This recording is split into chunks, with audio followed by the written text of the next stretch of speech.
All right, shalom, shalom. I want to give all praise to Yahweh Bahashim, Yahweh Shai Bahashim, Rakah Kadash. Double honors to the apostles and elders of Great Millstone who rule well. Salutations to the Akim out there. Spread this truth like wildfire in all truthfulness and in all sincerity. And shalom to the real sisters out there. All right, let me at this live. Shit. This live is gonna be about. Hold on. This live is gonna be about two thirds, 2/3 of you so-called black people, Latinos, Native Americans, and you speckled birds, you Israelite foreigners, you who look like the other nations, but really go back to the 12 tribes, one of the 12 tribes, just like so-called black people, Latinos, and Native Americans, which is why you catch the same curses, which is why you're at the bottom of society, which is why, you got that flavor, you got that flavor, got that zeal, you don't click with heathens like that and Edomites. But anyways, there's the 1/3, and then there's the 2/3 that have the zeal, but not according to knowledge, because they reject knowledge. And this is gonna be alive going into your 2/3, man. You children in whom is no faith, man. I was having a conversation with a individual, he was a so-called Mexican, and yeah, basically we had a disagreement about shave my beard or whatever, like for a job or whatever, like you should just do it, like so what? And this is the mindset, so what, because gotta make that dough, do whatever it takes to get that dough, and that's the mindset of 2/3 of you Jakes, children in whom is no faith, or atheists, who rather who would do anything for that bag, and that's why the Bible calls you that. I'll bring out some scriptures on that. Children in whom is no faith. Children in whom is no faith.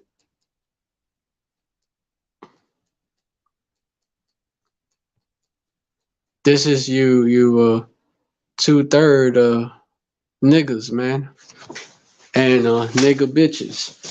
This is y'all, man. Deuteronomy 32:20, and I'm speaking about all tribes and speckled birds that are 2/3 when I say that as well. Deuteronomy 30, just FYI, but yeah, Deuteronomy 32:20, and he said, I will hide my face from them. I will see what their end shall be, for they are a very froward generation, children in whom is no faith. Yeah, no faith. No faith whatsoever, man. Fuck. No faith whatsoever, Oh, I do whatever to get that money, save, or, I'll get a cut with an edge up. I'll do all that, man. Whatever it takes to get that fucking bag, to get that dough, so I can fulfill my fleshly desires, and I'll do whatever. And if there's a way of getting it quicker, get rich quick scheme, even if it's going off, I'll do it. Even if it's going off, I'll do it. That is the mindset of these 2/3 who are really atheists, man. Yeah, even the ones that be up in them churches, man. Giving the Most High Yahweh lip service, but they're not, but they won't, but not according, well, so-called giving them lip service. because they don't even know his name, so they can't really call on him. But that's knowledge that they reject because 2/3 don't think that that knowledge is of any value. They don't think that it's worth anything. You know, have the mindset of Esau, man. You know, atheistic mindset like Esau. You know, he had no faith. That's why he sold his birthright. That's why that manifested because Esau was like in his mind, what's that? What good is that birthright what good is that birthright gonna do to me? Nah, let me get this bowl of half cooked meat and lentils. Let me fulfill this carnal desire, that I got, Let me fulfill that. You know what good is keeping my integrity, man? What good is that, man? See, Esau and these 2/3 who are their children, their father, the devil, they're like they have the opposite mindset of Job, man. They don't have the patience of Job, they have the impatience of Esau.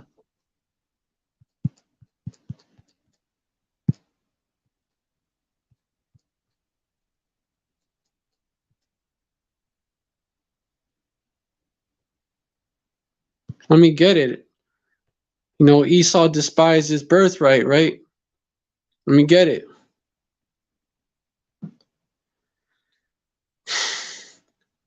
Verse 32, and Esau said,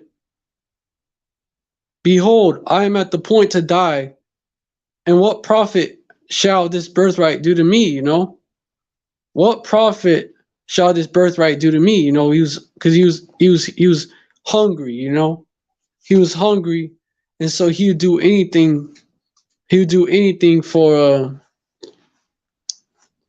to fulfill that for food, to fulfill that hunger, even if it was half cooked. He was still he would still do it and he would sell anything, even his birthright. Verse 29, and Jacob saw pottage, and Esau came from the field, and he was faint. Verse 30, and Esau said to Jacob, feed me, I pray thee, with that same red pottage, for I am faint. And therefore was his name called Edom, Idawam in the Hebrew. Verse 31, meaning red. And Jacob said, sell me this day thy birthright. Verse 32, and Esau said, behold, I am at the point to die. What profit? I want you to focus on that. What profit shall this birthright do to me? What good is it? Is what he's basically saying. Yeah, fuck it. What's good? What good is it? What good is it? Yeah, I'll give you my birthright. What use is it anyways? That's what that's what his mindset is. Verse 33, and Jacob said, swear to me this day, and he swear to him, and he sold his birthright unto Jacob.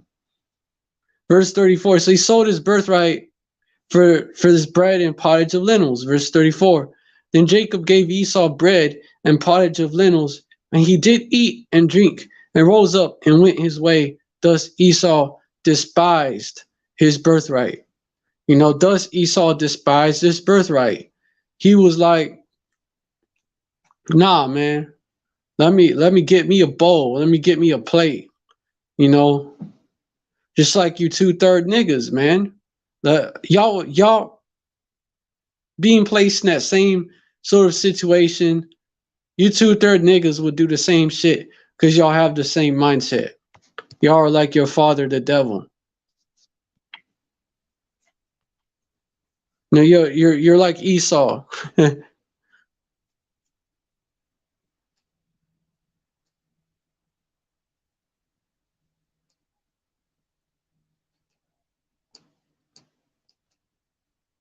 Impatient as all hell, man. Don't have the patience, don't have the faith.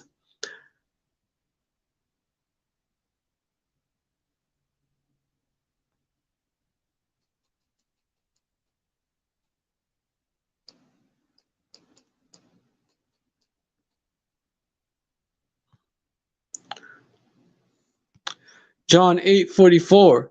Ye are of your father the devil, and the lusts of your father ye will do. He was a murderer from the beginning and abode not in the truth, because is no truth in him. When he speaketh a lie, he speaketh of his own, for he is a liar and the father of it. And the reason why he was a murderer, right? Going back to Cain, right? Who is Esau. The reason why is because Cain, let's go to the story of Cain. He did not, Cain and Abel, right? Let's go back to that. Let's go back to that, right? Because there's something in there that I want y'all to see.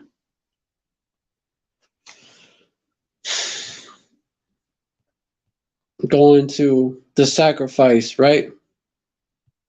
You can clearly see Genesis 40, Genesis 4, and what? Now look. Now Cain was the firstborn as well.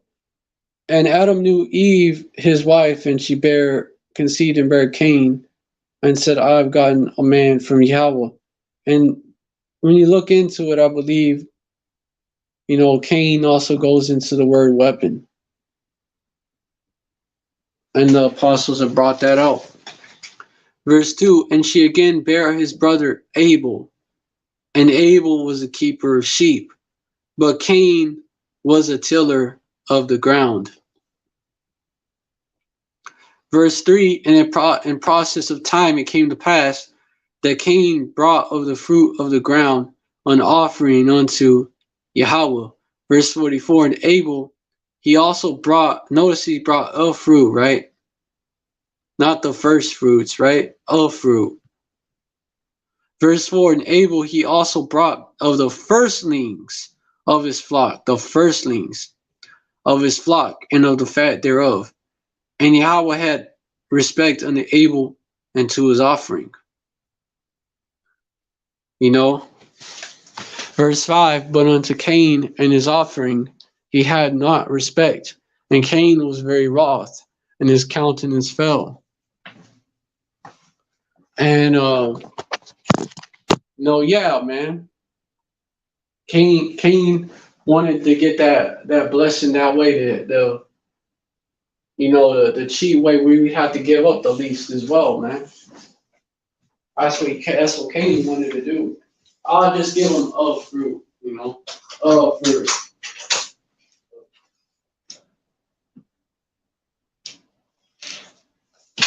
Of fruit versus the firstlings of his flock, like Abel gave. The firstlings of his flock. And then he had the fucking nerve to get mad and be like, shit, that's fucked up. To his offering, he had no respect. When Cain gave a fruit to the Most High Yahweh, a fruit, like, bruh.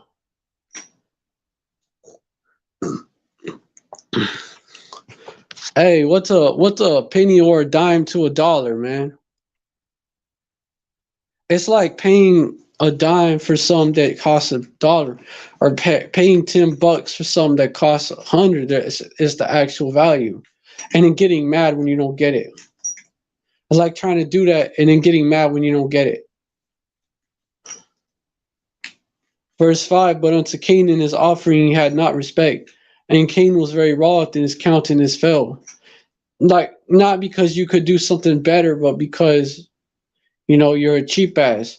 Verse 6, and Yahweh said unto Cain, like, y'all, so the same way, Cain didn't, basically, that showed how much he cared, about the Most High Yahweh. That showed how much he cared, man. He didn't care, man, basically. I'll offer him that, all fruit, it'll be enough. Verse 6, and Yahweh said unto Cain, and when he didn't get it, offering was rejected, and he was still pissed. Verse 6, and Yahweh said unto the king, why art thou wroth, and why is thy countenance fallen? Verse 7, if thou doest well, should thou not be accepted? And if thou doest not well, sin lieth at the door, and unto thee shall be his desire, and thou shalt rule over him, Showing that he's Esau, man. Slaying Abel. Verse 8, and Cain talked, because what Esau intended to do, slay Jacob. Esau went out to slay Jacob after basically, he finished that blessing, which was that title. To the birthright is the car, the blessing is the title, basically. If you look at it in that way,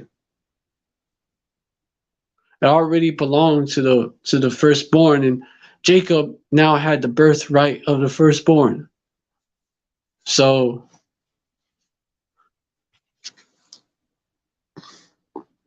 yeah, Cain is Esau, if you could see it, man. Because he in that same mindset, man, basically despised, like that same mindset, okay? Oh, I'll just give him a fruit. I just give him a fruit, like from the ground that I've been on. I just give him a fruit, man. I just give him a fruit. Versus Abel, who by faith he gave him one of the firstlings, versus that dedication that Abel had, he showed how much basically he valued the Most High Yahweh, and also how much he wanted his blessing. Verse 8, and Cain talked, that he was willing to offer that. Verse 8, and Cain talked with Abel, his brother, and hold on before I go into this. You 2/3, man, y'all have a mindset of Cain as well. Because you think that, oh, I could do all this bullshit and wickedness and just go to church on Sunday, go to a house that doesn't even teach the true names and teaches you can break the law, statutes and commandments and all that. Just go over there, just sing some songs, just pray to that so-called name, which is not his true name. And oh, I'll be good, or even a lot of y'all as well. Oh, I'll just do bullshit most of my life, just go around doing bullshit, right? And then when I'm about to die, just so-called convert, but really this to so-called really the Christianity, that false religious, not even you're not even praying to the Most High Yahweh, You're not even praying to him, the Most High of the Bible. And Hamashiach Yahweh Shai, you praying to false names. You praying you praying to what God, which is a title, and you praying to JC, two Greek titles, Jesus and Christ, two Greek titles. So you have the mind, and y'all think that's all good. Oh, the name don't matter. Oh, his name don't matter. Oh, the laws don't matter. Yeah, I could. Yeah. Pastor says, "Come as you are," so it don't matter. I could come wearing a mini skirt, and I'll be good. The Lord will accept me. The mindset of Cain, man. I just offer him a fruit. Yeah, I'll just offer him a fruit, man. He'll accept it. It'll be good. I'll get the blessing. Now when he gets rejected, that's fucked up. That's fucked up.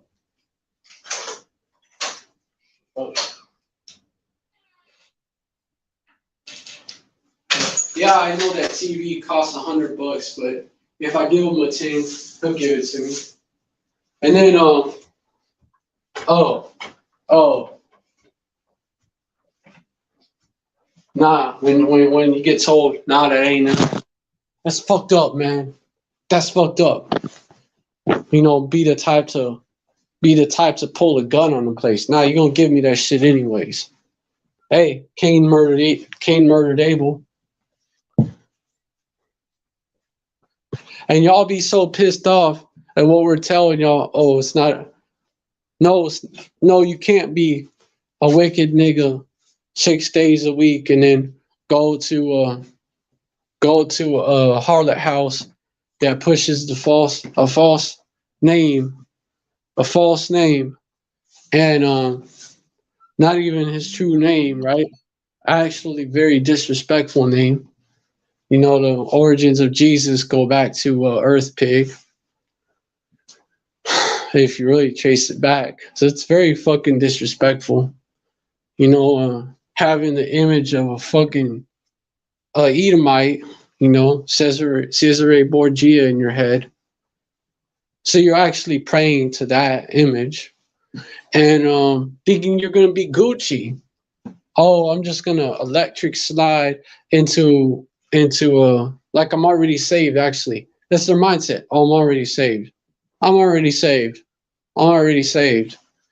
When I die, I'm gonna go to a place called heaven. When you really go to the spirit realm, you know, where you rest, and then you come back.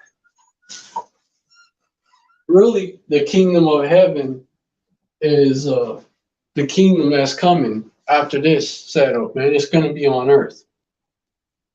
But you know, in ignorance, y'all do that. And when we try to wake you up, no, that's not how it works. Nah, you've been lied to. Wake up. You know,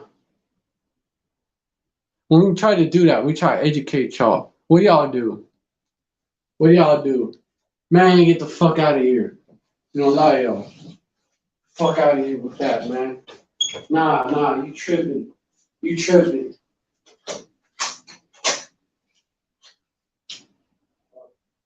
And y'all claim that you believe in the scriptures or whatever, right? Oh yeah. Yeah, I was so-called.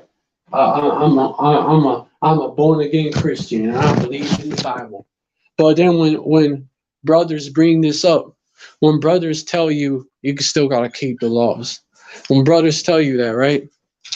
When brothers tell you, oh, yeah, you know, oh, the Lord, the Lord, oh yeah, the Lord has a name and it matters.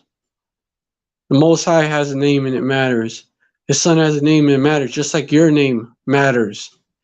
Their names would matter way more, since not just like their names would actually matter more.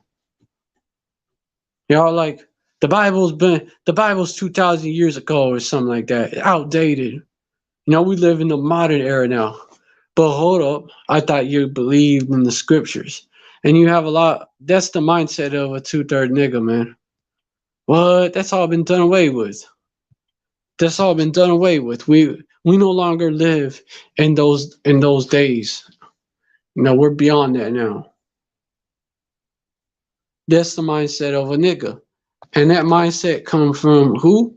Who the fuck teaches that? You know, these children of fools. Children of fools.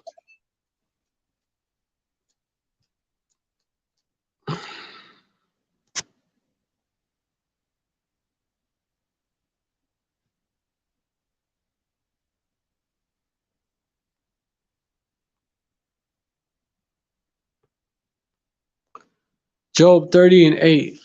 They were children of fool. Wait, hold on. Because I was thinking of the fool saith, right? The fool saith. The fool says in his heart. Yep. The fool says in his heart, there is no God. They are corrupt. they have done abominable works. There is none that doeth good. And when you look at and this is talking about E, right? Because when you go on to read, E stands for Esau, right? Verse 2, Yahweh looked down from heaven upon the children of men to see if there were any that did understand and seek power Yahweh. Verse 3, they're all gone aside, they all do it, they all together become filthy. There's none that doeth good, no, not one. Verse 4, have all the workers of iniquity no knowledge who eat of my people as to eat bread and call not upon Yahweh?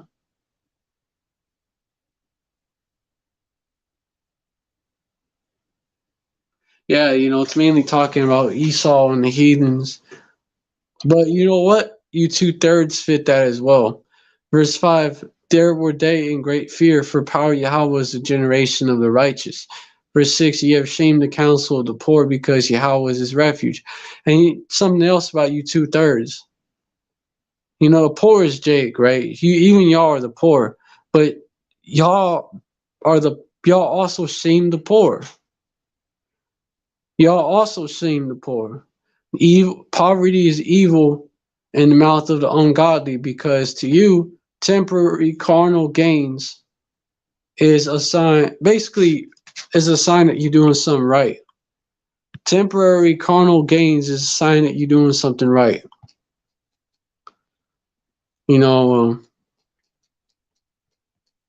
That is y'all, man. Y'all's mindset. Poverty is evil in the mouth of the ungodly.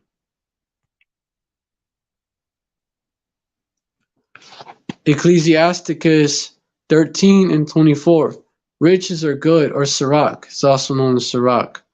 Riches are good unto him that hath no sin, and poverty is evil in the mouth of the ungodly. Poverty is evil in the mouth of the ungodly. That's why niggas in the world will use broke as an insult. That's why. That's why they'll use that shit. That's why these broads will use broke as an insult. Because poverty is evil in the mouth of the ungodly. And that's the mindset of capitalism as well. Because I ain't no communist, because you going to Esau for everything is not good either. But I'm not capitalistic. And also, Jacob, he's Jacob is the head, right, in communism. Come on. Really, the elites of Esau being the head and everybody, really, because that's how they would do it. There's no one they wouldn't enforce that shit on themselves. The elites of Esau would be the head and everybody else would be at the bottom. So it's really a fucking scam. But anyways, it's a huge scam for real. But really, hold on. I'm gonna get capitalism as a religion, because it's the religion of this place, man, basically. And it ties in with atheism, man. It ties in with atheism. We're our own gods type mindset. And would be the more powerful God in the atheist mindset? The rich, the ones who have more money. That's where you see it. The rich and the powerful. Those who have more money, more clout in this world, they're to be revered more. They're to be they're better. They're better. Social Darwinism. Nations, races of people who are more prosperous. They're inherently better. They're superior. Edomite supremacy is based off of that. Because why? Because Esau was ruling in his current setup. Because he has the fatness of the earth, which he took by using his blessing, the sword.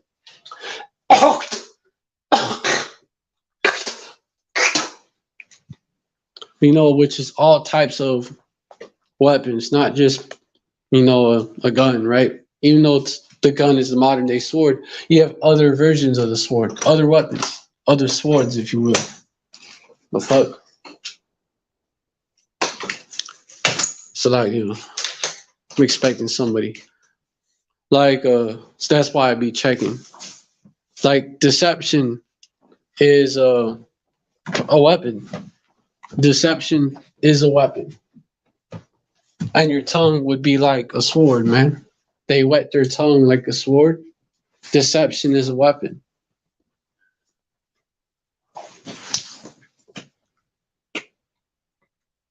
Deception is a weapon, and wisdom is a defense. Deception is a weapon, and wisdom is a defense. The defense against deception. But yeah, got this meme. Capitalism is religion. Banks are churches. Bankers are priests. Wealth is heaven. Poverty is hell. Rich people are saints. Poor people are sinners. Commodities are blessings. Money is God. In that religion, capitalism, that's how it is, man. It's a religion. Come on.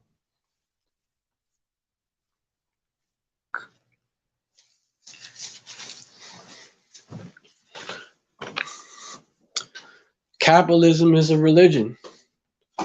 And it's what, the culture that these devils created for us, nigga culture, right?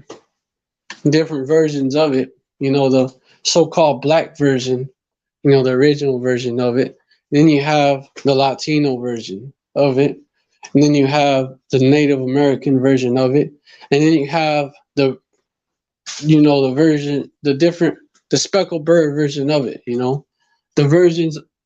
It's just with the, which is just that, but with a twist, or a twang and shit. It's just that, but tweaked. And it's all rooted in capitalism, man. Dollar bill, y'all. It's all rooted in that, man.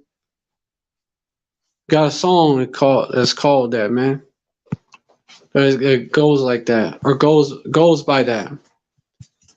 Go. It's one of his lyrics, man. One of the famous lyrics of that song. Cream, man. Cream. That's the name of. It's spelled out. Cream. And that's the mindset of an Edomite that was made popular by sellout Jakes and sold to our people.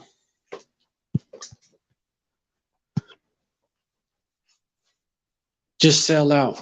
Do whatever it takes to get that come up. Do whatever it takes to get that big break. Whatever it takes. Whatever it takes. Fuck morals, man. Fuck doing the right thing. The right thing is to fill your belly. That's what they teach. That's what capitalism teaches, and capitalism is backed up by this hip hop culture.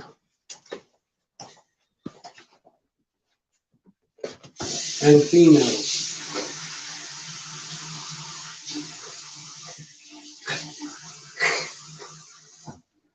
They best believe, Eve has her role, man. I don't want no bum nigga. I don't want no scrub. I don't want no broke nigga. Eve has her roles in that, man. Capitalism, the worship of mammon. Mammonism, if you will. I mean, look, which is specifically condemned in the scripture, man. The worship of mammon. Worship meaning, it doesn't mean you take a dollar bill and you're just fucking prostrating yourself before. It don't mean that shit at all. Worship is an action. Worship is an action. To worship is to obey unconditionally. That's what it is. So to worship, it's not like if It's not like okay, worship of mammon wasn't and isn't, bowing down to praying to a dollar bill, um, you know, the shit you do in church, right? Singing songs about it. No, it's not. No, it's not. That's what Esau, the so-called white man, has you thinking that worship is.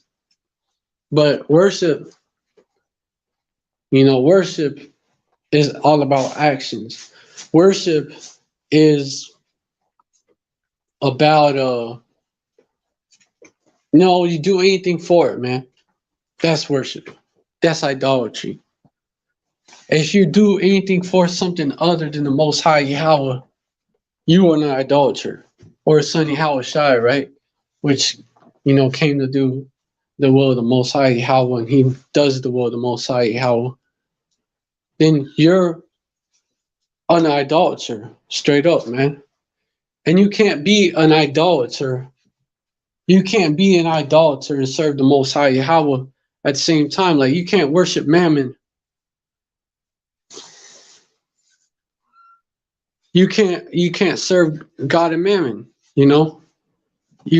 Matthew 6:24. No man can serve two masters, for either he will hate the one and love the other, or else he will hold to the one and despise the other. You cannot serve God and Mammon.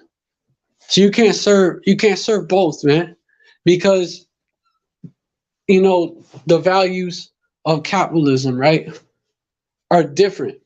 They're different than the values of the scriptures. They're not the same. They're different.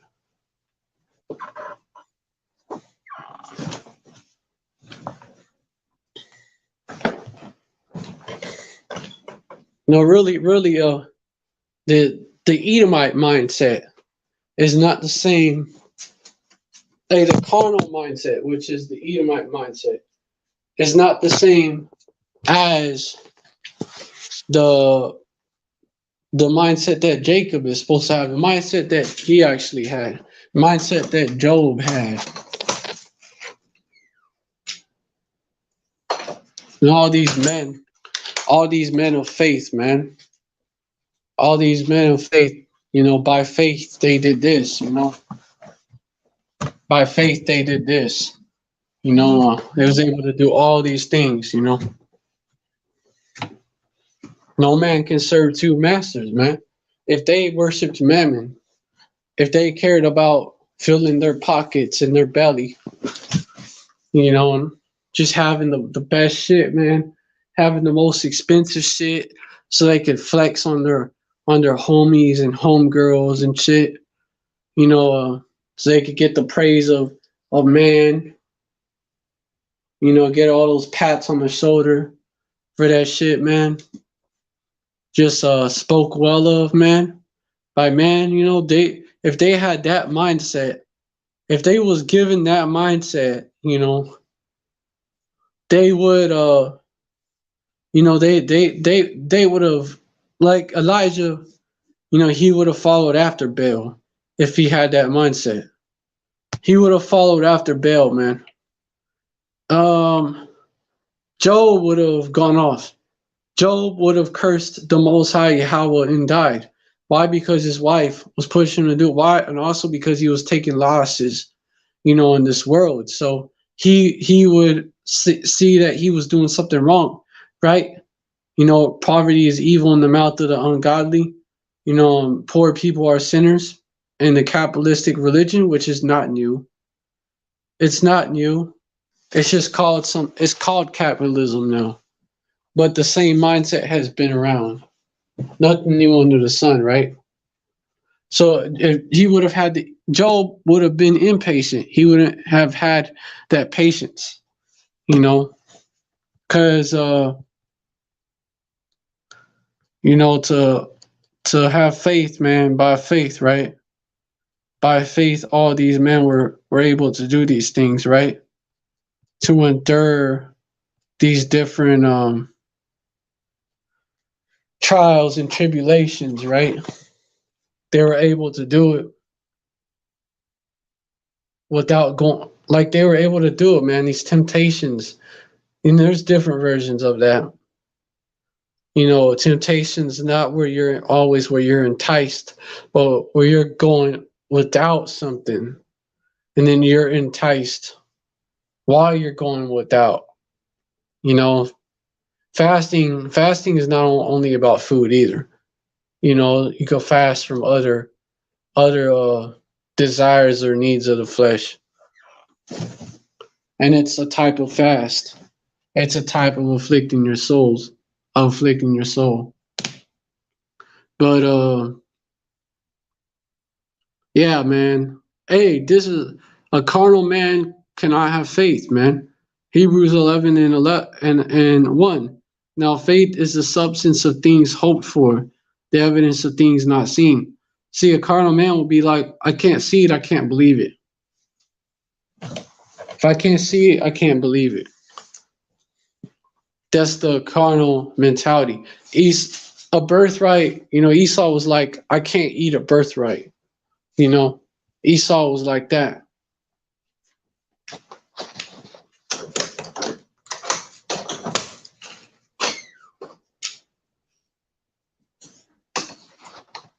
Verse 2, for it by the elders obtained a good report. Verse 3, through faith we understand that the worlds were framed by the word of power Yahweh, because we wasn't there to see it, right? So the things which are seen were not made of things which do appear. Okay? Right? Verse 4, by faith Abel offered unto power Yahweh a more excellent sacrifice than Cain, which he obtained witness that he was righteous. You know, by faith, he knew it was going to pay off, man. By faith, he knew it was going to pay off. You know, Cain, probably didn't put much stock into it, man. But he still thought he was going to get that blessing. He still thought he was going to get it. I don't have to do that much.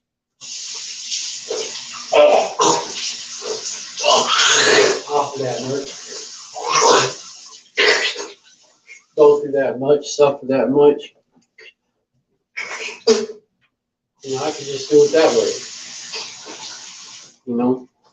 And Esau, similarly, you know. Oh, I gotta do all that, man. You know, endure this to keep that birthright.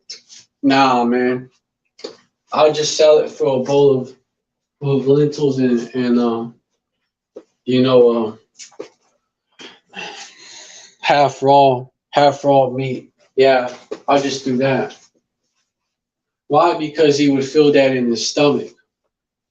He would feel that in his stomach. So, you know, Esau being a carnal man, you know, that's what he did, man. And Cain being a carnal man, he did what he did, having that same mindset. Power Yahweh testifying of his gifts, and by faith, by it he being dead, yet speaketh. Verse 5, by faith, you know, because he was slaughtered, man. Well, he came back as Jacob. Verse 5, by he being dead, yet speaketh, the blood of thy brother, you know, also that. Verse 5, though, by faith, Enoch was translated that he should not see death, and was not found because power Yahweh had translated him. But before his translation, he had this testimony that he pleased power Yahweh because he had faith, because he endured. He wasn't doing what everybody else was doing, you know, going after the lust of the flesh. You know, those were the days of Noah, right? The pre-flood days when wickedness was basically abounding. Like wickedness was everywhere, basically. Like it was crazy.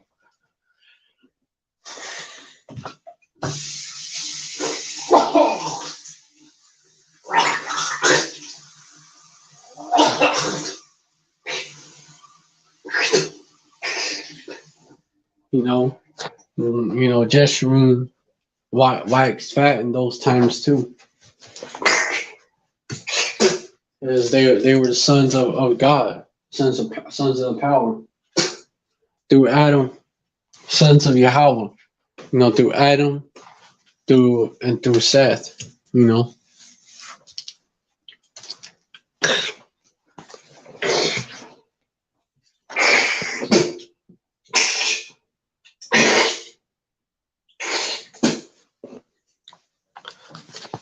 You know, they were the, you know, they waxed fat and kicked back then, but yeah, you know,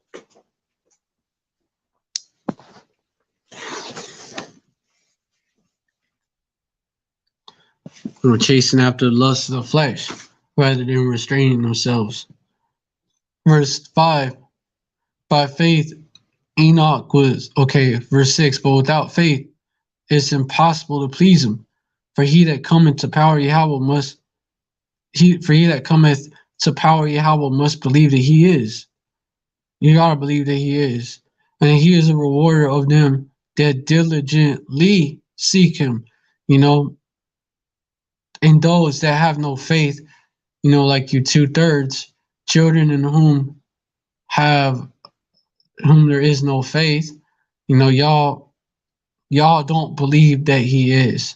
Y'all have an atheist mindset. Y'all don't believe that he is. And that he is a rewarder of them that diligently seek him. You know, hey bro, you all shame unto your true ancestors, man. You know, Jacob believed. Jacob believed. Esau did it. Y'all acting like Esau.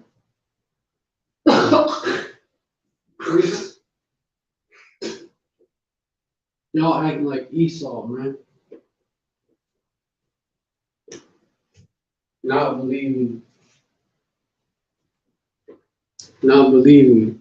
that you know, not believing that birthright isn't any good, man. That birthright ain't no good, man.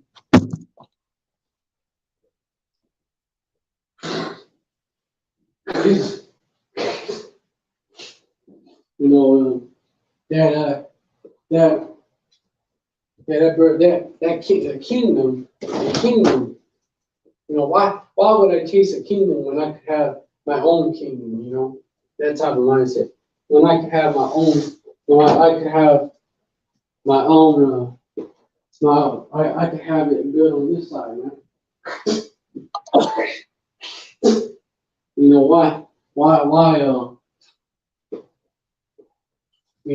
why suffer affliction with my people when I could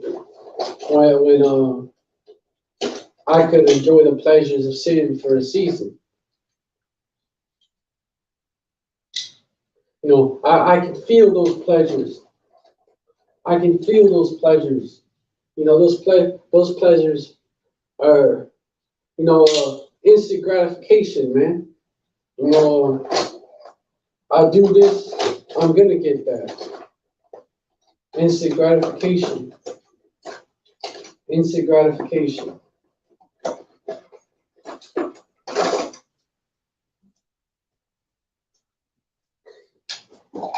You know, I basically I could get the kingdom on this side without doing all that. I could get the kingdom without repenting.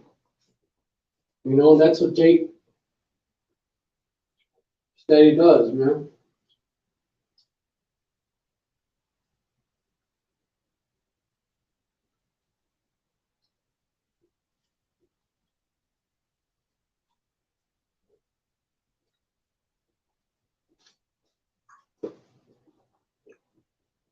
I could get the kingdom on this side. What you mean?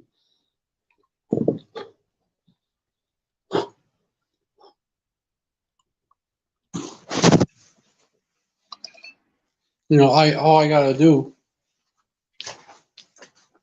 is shave my beard. All I gotta do is get a shot, just a shot, then another one, then another one. All I gotta do, all I gotta do is, you know, it goes on. You know, all I gotta do.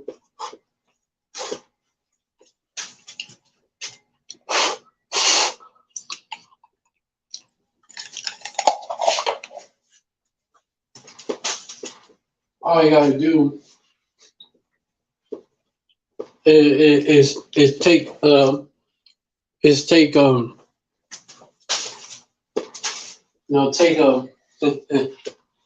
fuck it.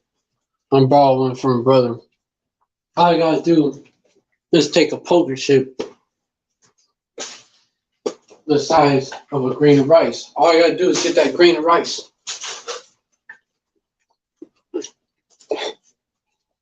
I can get out of Jacob's trouble, man.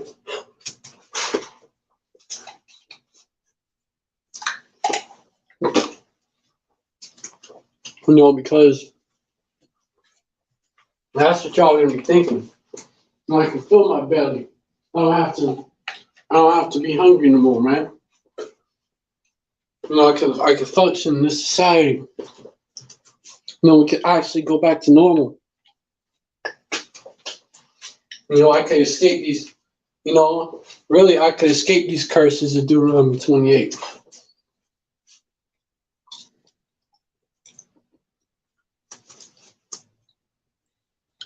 All you gotta do is all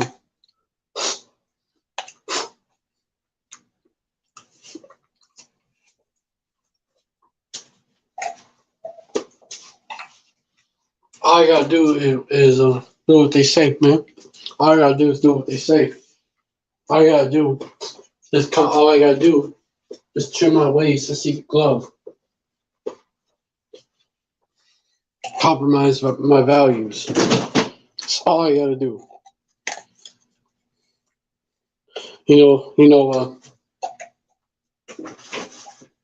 That Bible was written 2,000 years ago.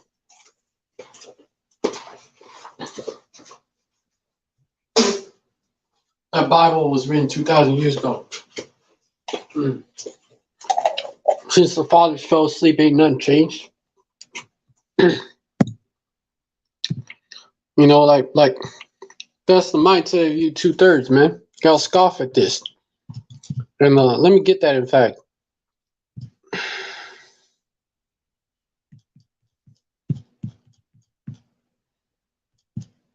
In the last days, scoffers.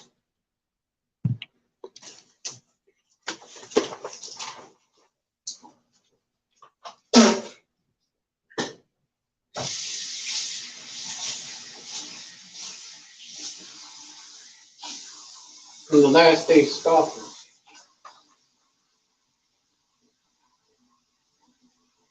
In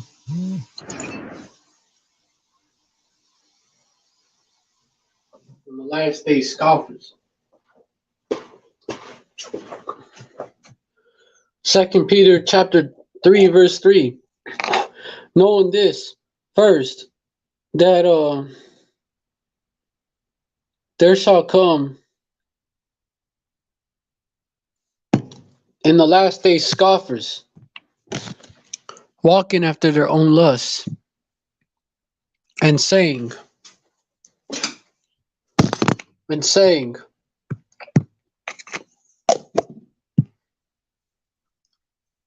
where is the promise of his coming? For since the fathers fell asleep, all things were as they continue as they were from the beginning of the creation. Verse 5. For this they are willingly of. Okay, let's focus on verse 4. I'm saying, where is the promise of his coming? Where is it? Where is it? I ain't seen it.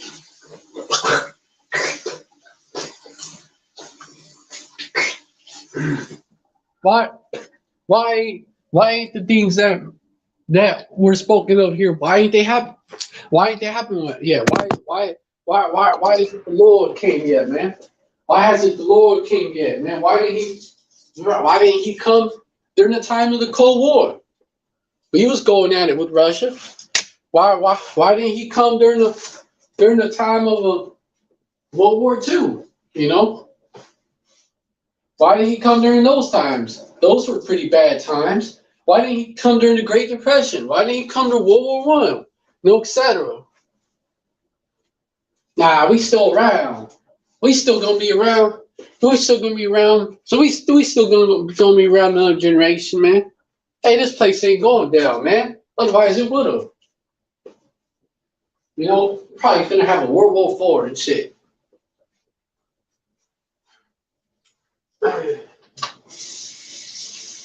Nah, man. We mindset there.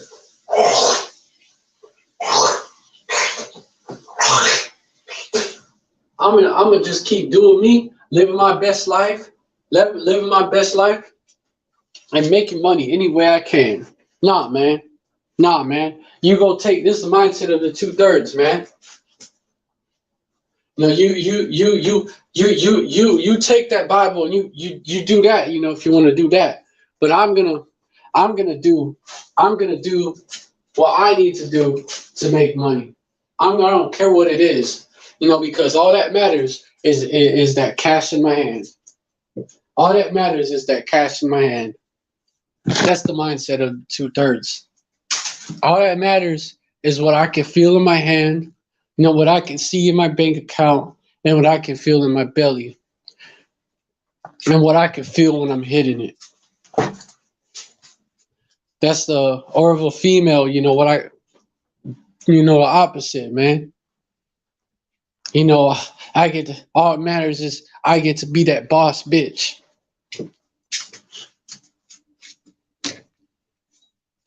All that matters. All that matters. And you know, just for you know, go around the block fucking all the homies, and nothing will ever happen to me. I won't have to take no accountability. That's you rebellious niggas and nigga bitches, man. That's how y'all think.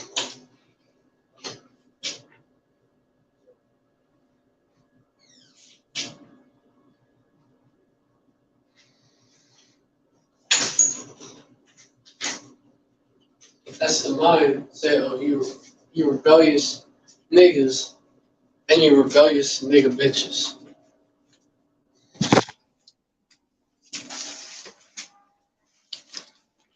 And that mindset is gonna get you killed. That mindset, that mindset is a suicidal mindset. It's gonna get you. It's gonna get you killed, man. You 2/3, man. You know, you're suicidal as well, man. Because that mindset right there, you know, of it don't matter. It don't matter no more. It don't matter no more, man. That scoffer mindset. You know, yeah, the things in this book ain't happened yet. That scoffer mindset, you know, where is the promise of his coming? For since the fathers fell asleep, all things continue as they were from the beginning of creation. And FYI, when my screen freezes, it's because I'm looking up a scripture or an article. But that mindset is going to get you 2/3 killed.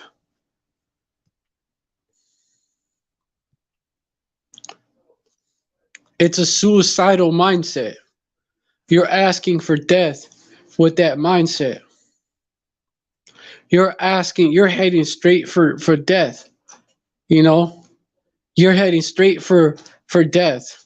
It's like if you like there was a way if it's like if there was a way to look up on Google Maps or whatever service you have, what is the quickest way to get to death? And it's that mindset. That's the quickest way. You know, that's the quickest way, man. Because that mindset is all about it's all about the flesh. You know, it's all about pleasing the flesh and not pleasing the spirit, not pleasing the Most High Yahweh and His Son Yahweh Shai, man.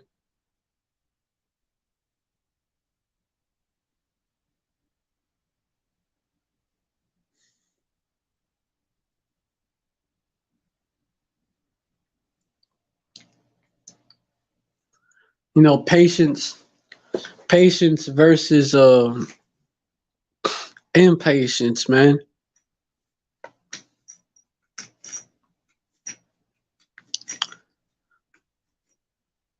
Being content versus greed. Being yeah, faith versus faithless. Content, faithful versus faithless. Content versus greed.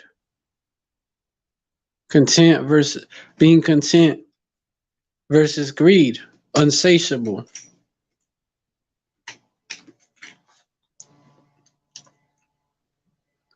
The mindset of our forefathers, like the patriarchs in them, right? Jacob and them, the ones that the men of faith in the scriptures, right? The mindset of the men of faith in the scriptures, the 1/3, the elect, the house of David, versus the mindset of the 2/3, the house of Saul, you know, the house of Saul, man. Because Saul had no faith. Saul had no faith, and he didn't have no fear. He was like, why kill? Why kill? Hey, Saul was not a true worshiper of the Most High Yahweh because he didn't. The word to worship means to obey unconditionally.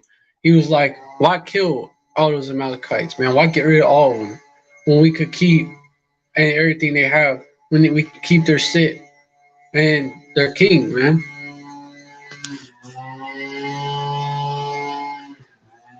Why do that? Why do that when I could gain some from the situation? And then he would use it, say he was going to use it to offer sacrifices on the Most High Yahweh. Well, the Most High Yahweh instructed you to get rid of them, so that'd be like offering strange fire. He wouldn't approve of it. Like offering something inferior, a fruit, like Cain's offering of a fruit versus of the firstlings of the flock, Abel's offering.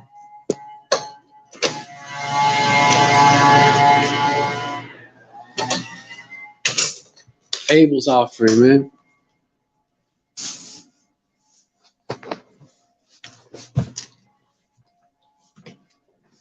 That's the difference between the house of Saul and the house of David. The 2/3 versus the 1/3. The house of Saul think like Esau. The house of David think like Jacob and Abel. The house of Saul think like Esau and Cain. The house of David think like Abel and Jacob. That's the difference. That's the difference between the two mindsets. And you can see it, man. That's that mindset of a 2/3. Is gonna lead you right to the slaughter, man. Because we're out there, doing our best to wake our people up, and y'all just straight up rejecting it, which is destined to happen. But this is how it's playing out, man. This is how it's playing out. 2/3 are gonna reject it all the way, versus the elect that's gonna accept it. Wisdom crieth without; she uttered her voice in the streets. Verse 20, because this is what the prophets have been doing ever since the time of Abel Bivens. He went out there, and brought out that 144% doctrine, that one West doctrine. Verse 21, she cried in the chief place of concourse, in the openings of the gates. In the city she uttered her words, saying. Verse 22, and this is what we're saying in these lives as well, on the internet highway as well as out on the highways and byways. Verse 22, how long, you simple ones, will you love simplicity, and the scorners delight in their scorning? And the scorners delight in their scorning, scorners and scoffers, scoffers and scorners, right?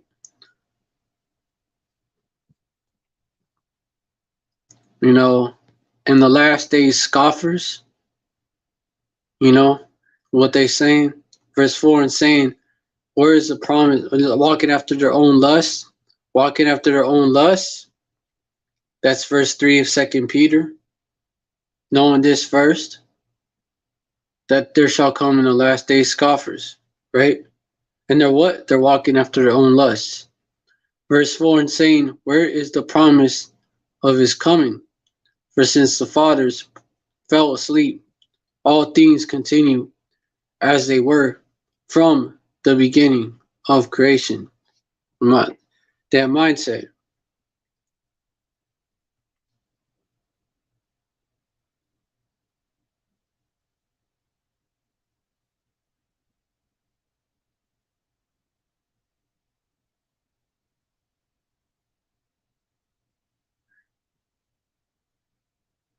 Yeah. And the scorners delight in their scorning. And fools hate knowledge. And fools hate knowledge. Because we hate knowledge because once you know, man. Once you know. If you know that's a sin, you can't do it no more. And so, for you 2/3 that everyone is heading for death. Hold on, Brody, I got you.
All right, so I said I got you, right?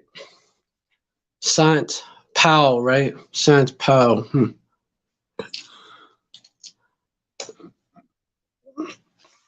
Looks like a so-called like looks like a Portuguese name. Like, yeah, you're from Portugal or you're Brazilian or something. You know, which either way you could be an Israelite, but if you're Brazilian, you definitely, be a most likely be an Israelite. More chance. From the tribe of Asher. But anyways, Asher. Asher. If you're Colombian all the way to for Colombians, Venezuelans, Ecuadorians, Peruvians, Bolivians, Venezuelans, Brazilians, all the way to Uruguayans are of the Israelite tribe of Asher primarily. Asher is I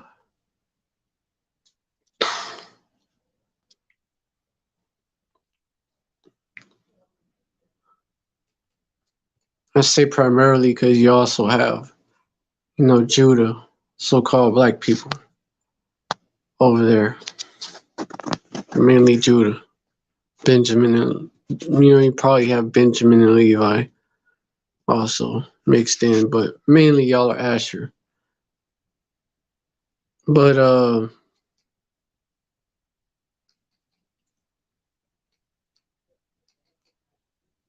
basically, Asher mean happy, right? Ashar.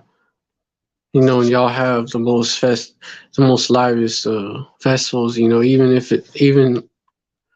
Well, on this side it's wickedness. That carnival shit. Going back to flesh to bail and shit. But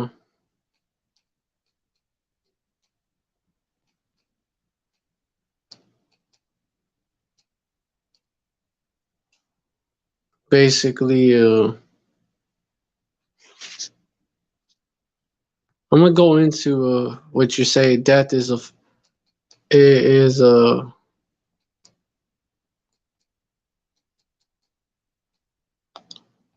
fact of life. I'm gonna address that first. Carnival, carn, flesh, lavar. They're saying that, but there's also this.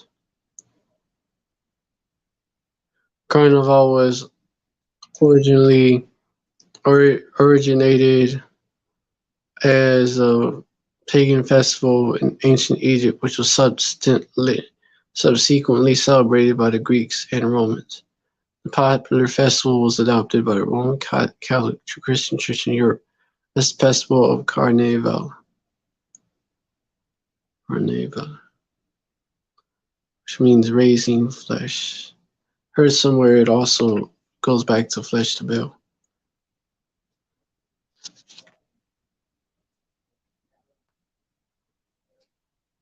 But it goes into Fat Tuesday before Ash Wednesday and the 40 days of Lent, which that ultimately has its roles. And it's good that I'm addressing this too. 40 days weeping for Tammuz. The 40 days of weeping for Tammuz, which they say was killed by a boar. And Adonis is Tammuz.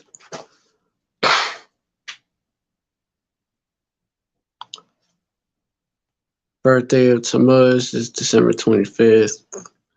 Esau, he, well, actually, it was first our people, but eventually Esau took it and he ran with it and he added his own. So he whitewashed it.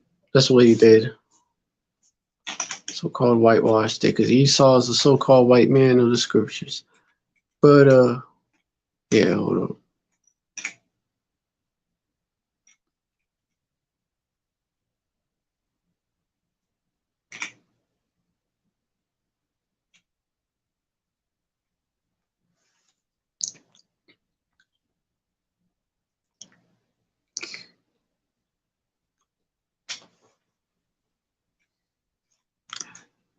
Slagia.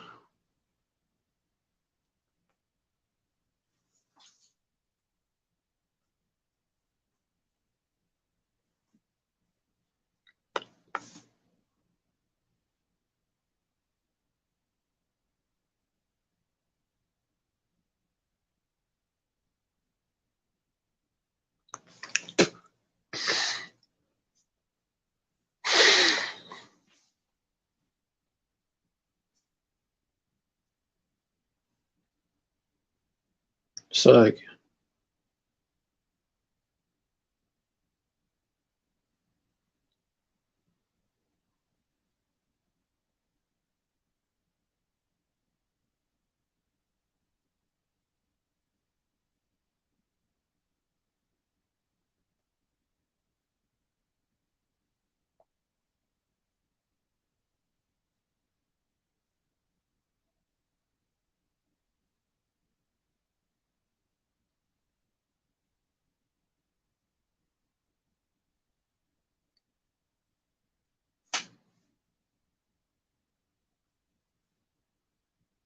Basically, eat all. Basically, like all that Fat Tuesday, Mardi Gras, Carnival, okay, Carnival. Basically, that's like pagan because after that you would have the 40 days before Easter, which comes from Ishtar.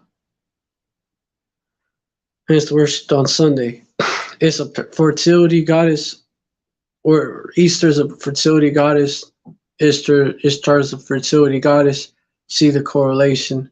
Going back to Semiramis, who was married to Nimrod, Nimrod's wife, who also mother of Tammuz, who she said was Nimrod, and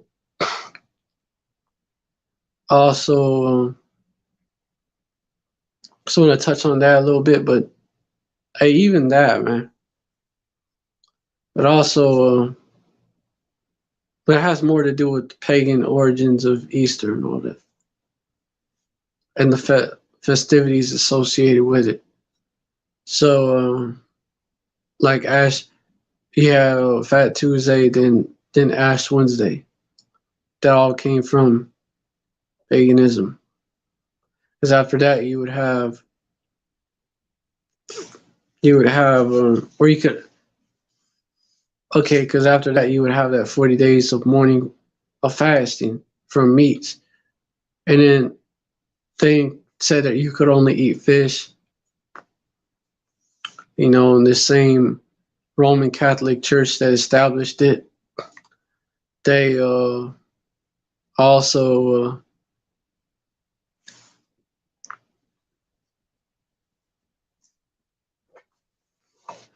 they also said that you could, well, they also, same ones that established that, said that you can only eat fish on these days, or only fish on Friday or something, I believe, right? Just want to touch on that. Hey, that's coming up too.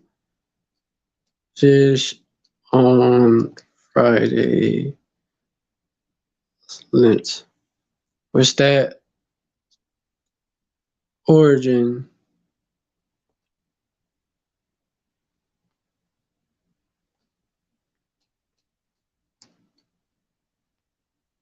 That's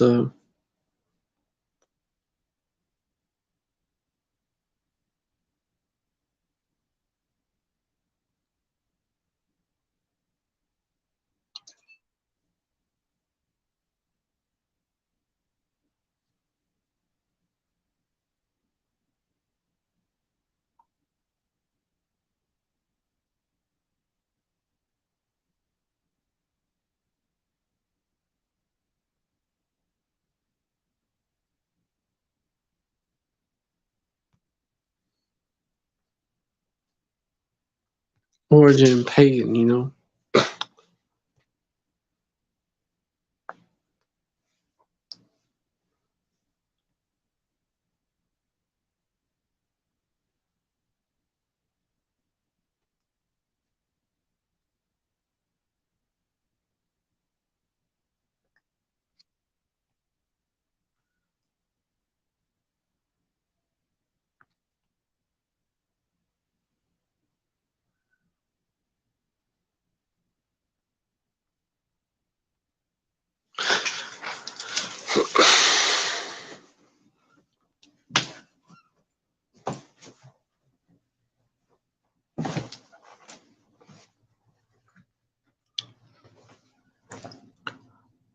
So Lent was basically that's that weaving for Tammuz period.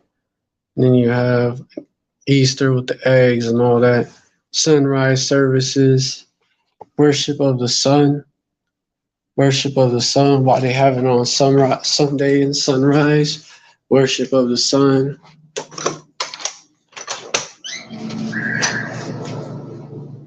They said Nimrod was the sun.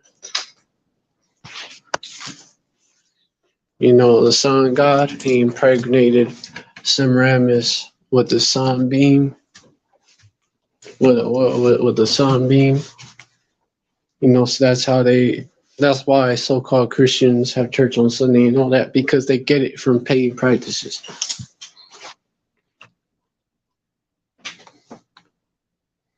Standing with their faces rise towards the east as the sun of worship.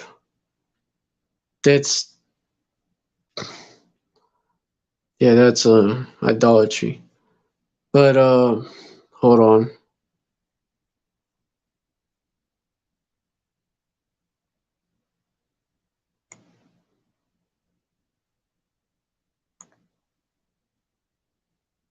But anyways, just touching on that.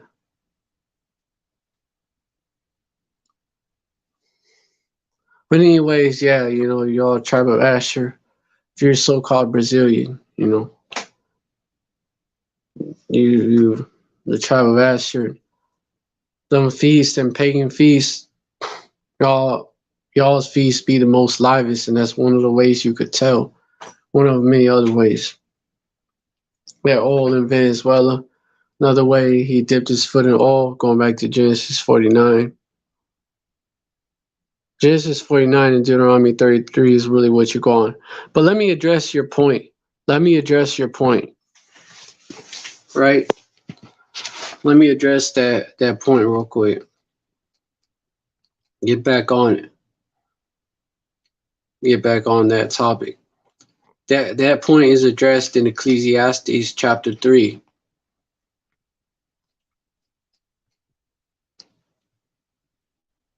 Okay, you say death is a fact of life, right? It's like it happens, right? You're thinking of when we die and go to the spirit realm, right? But that's not the end of it.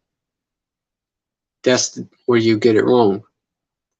Ecclesiastes chapter 3, verse. Yeah.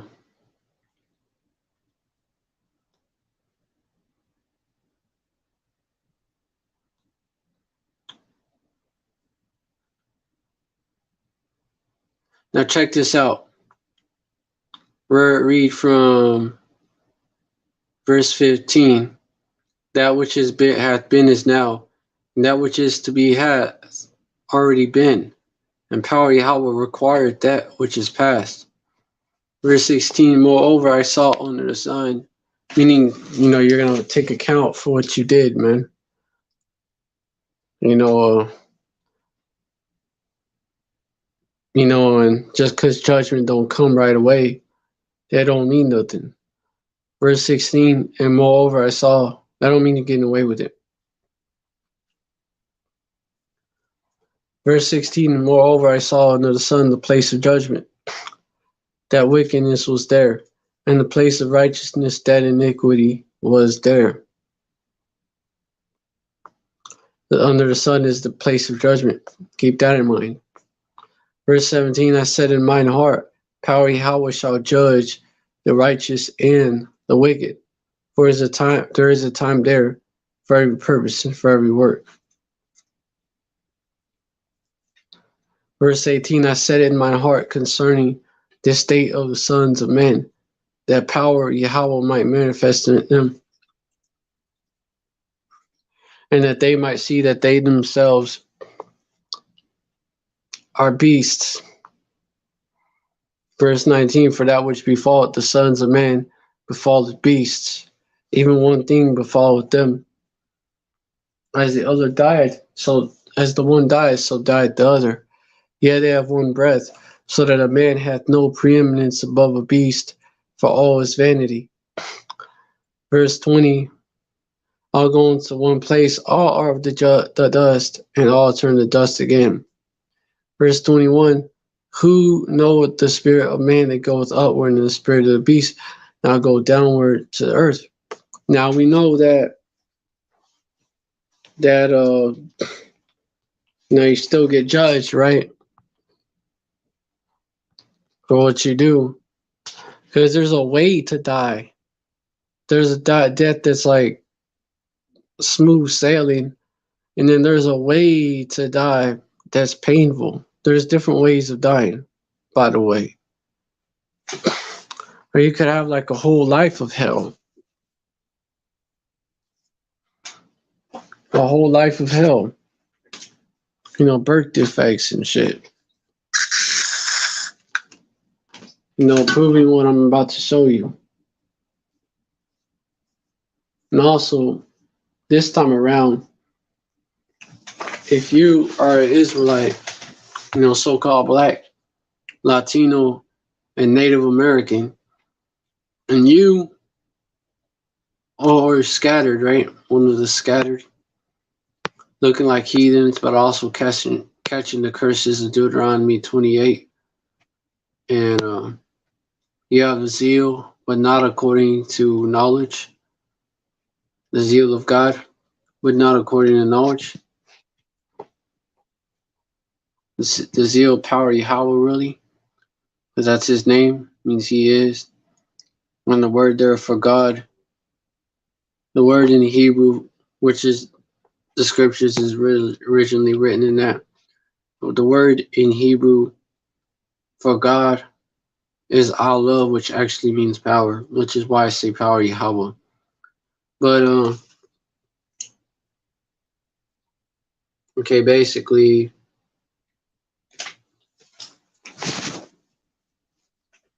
let me focus on that. Power Yahweh required that which is past. Now let me get this.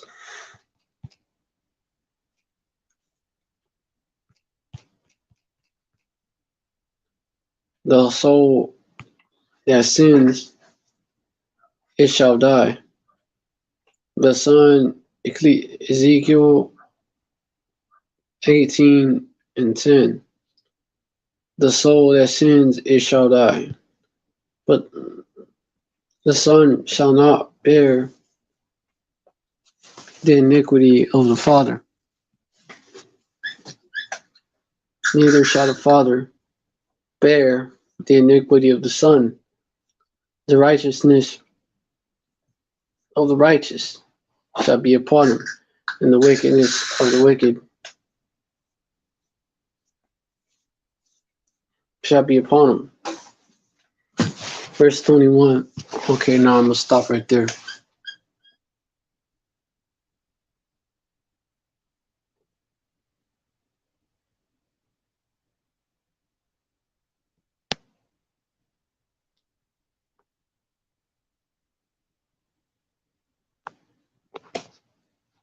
Let me get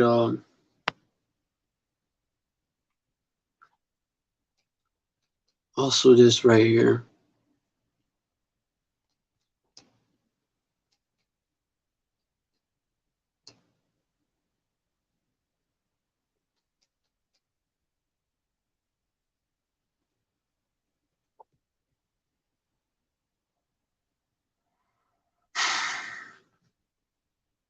Third and fourth generation.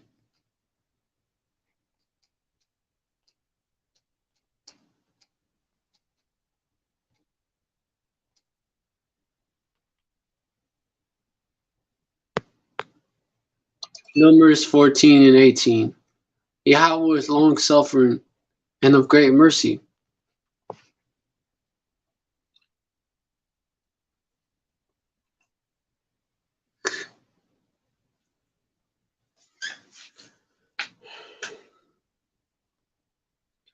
And by no forgiving iniquity and transgression, and by no means clearing the guilty, by no means clearing the guilty, visiting the iniquity of the fathers upon the children unto the third and fourth generation.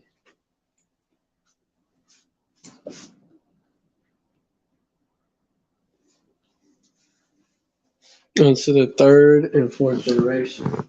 By no means clearing the guilty. Visiting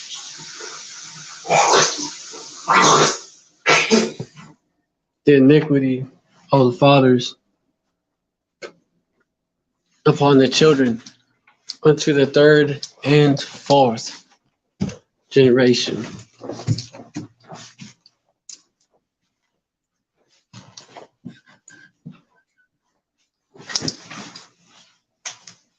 Into the third and fourth generation.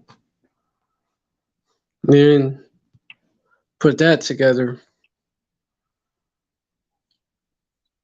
By no means clearing the guilty, right? Put that together. And you go to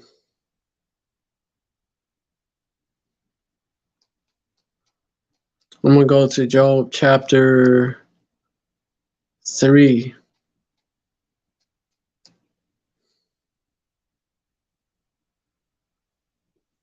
After this opened Job his mouth and cursed his day, verse 1.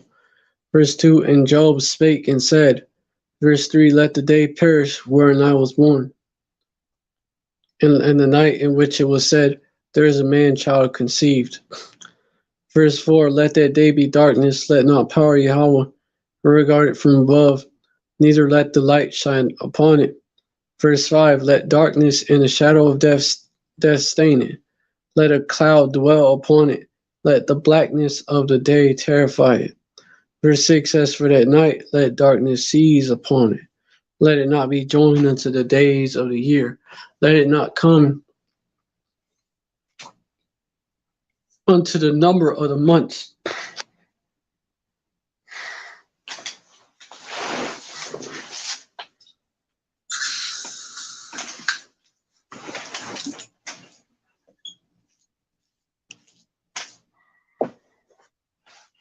Verse 7, lo, let the night be solitary. Let no joyful voice come therein.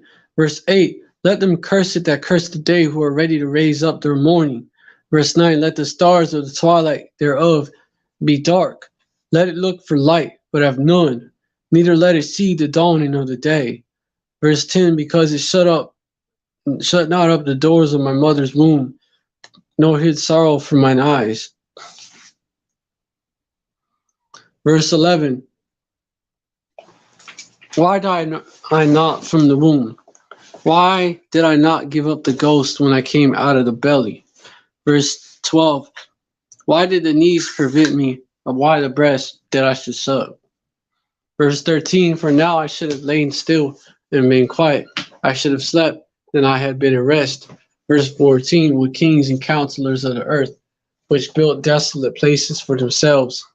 Verse 15, with princes that had gold, who filled their houses with silver.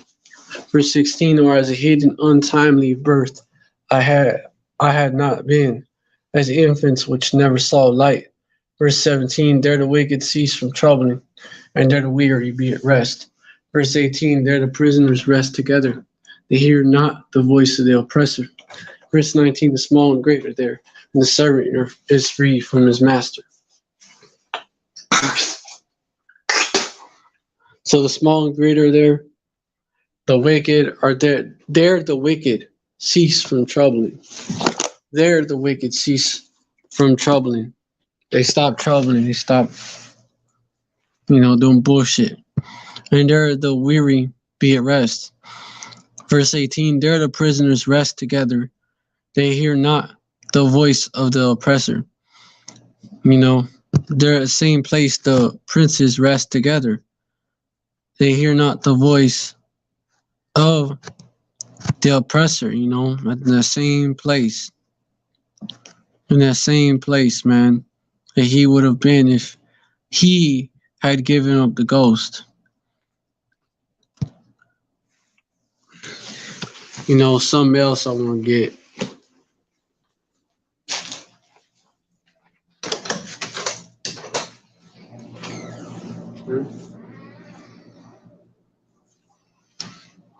Hey, ready yet?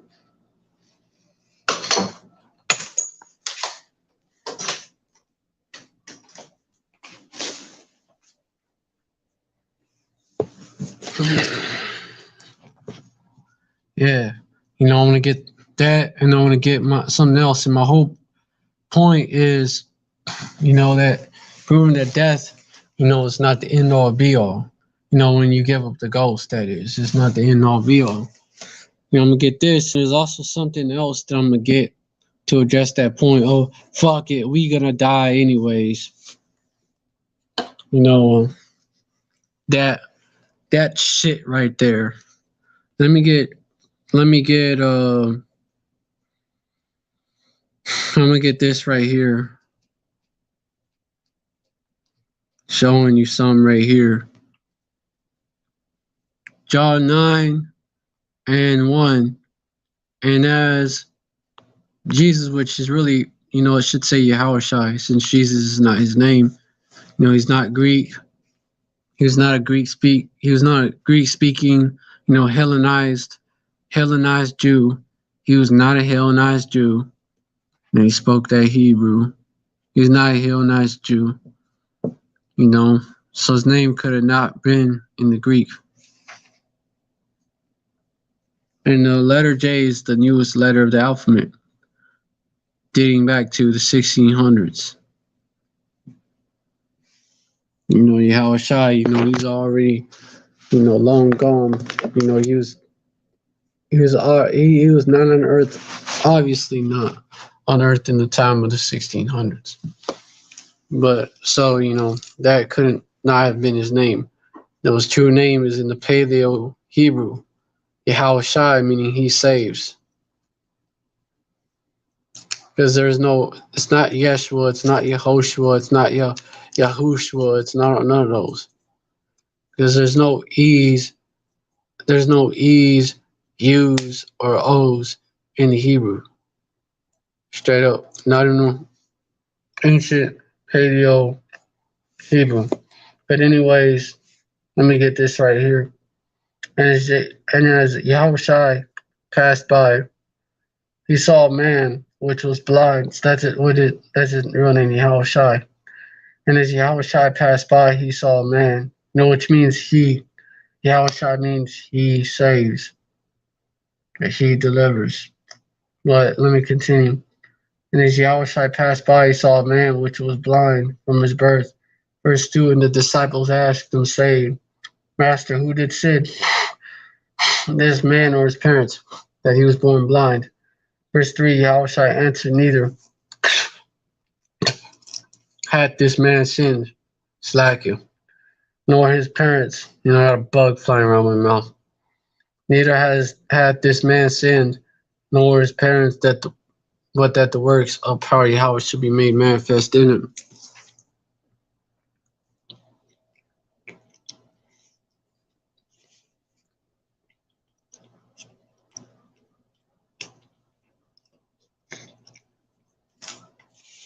Yeah, fucking bullshit.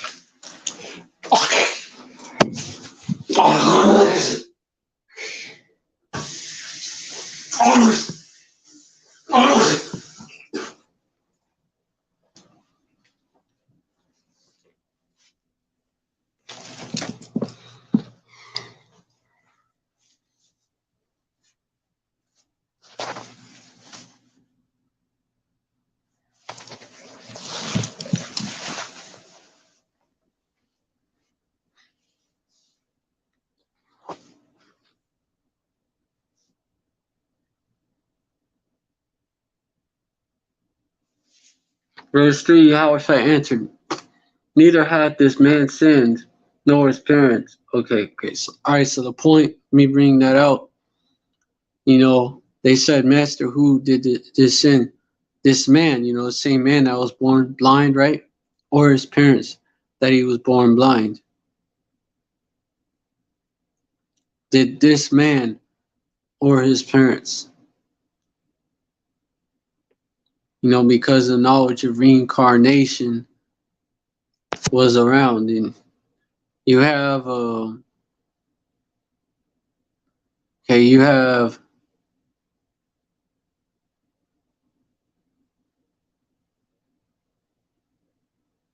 all right, and you have,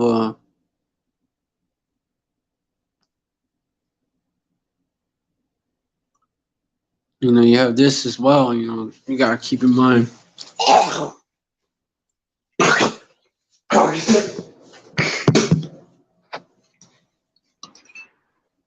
You have, so you had knowledge of reincarnation. Okay. What I was gonna say is that, and it's not, what these so-called East Indians, which are the Elamites of the scriptures.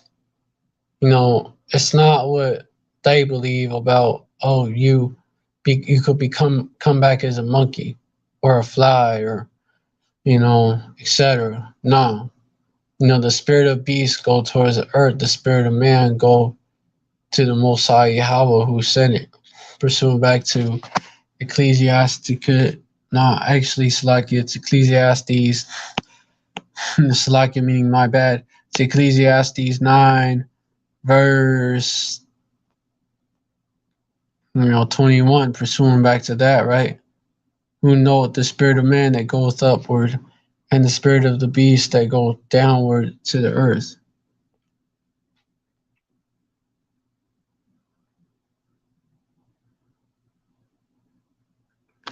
So it's not that. But yeah, you don't take account for what you did, man. What happens is you go before the great white throne.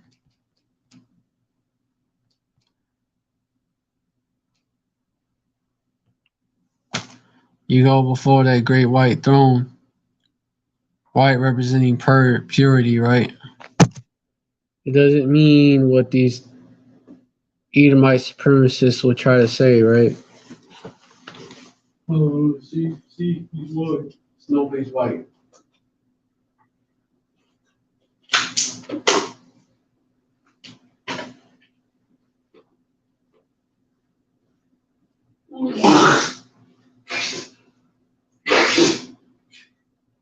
Nobody on this earth is white. That's a false construct. So-called white people are actually pink-skinned.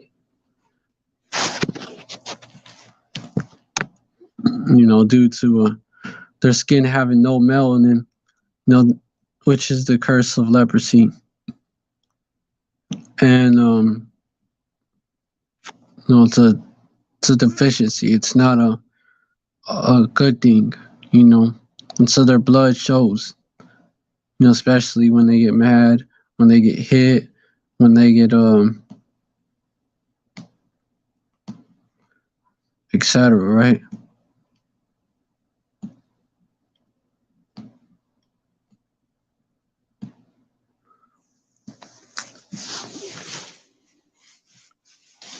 But anyways, verse 11, I saw, they're either the Edomites, Adawami Red. What the fuck? Wasted away is he, Ishashua, which is the original Hebrew for Esau.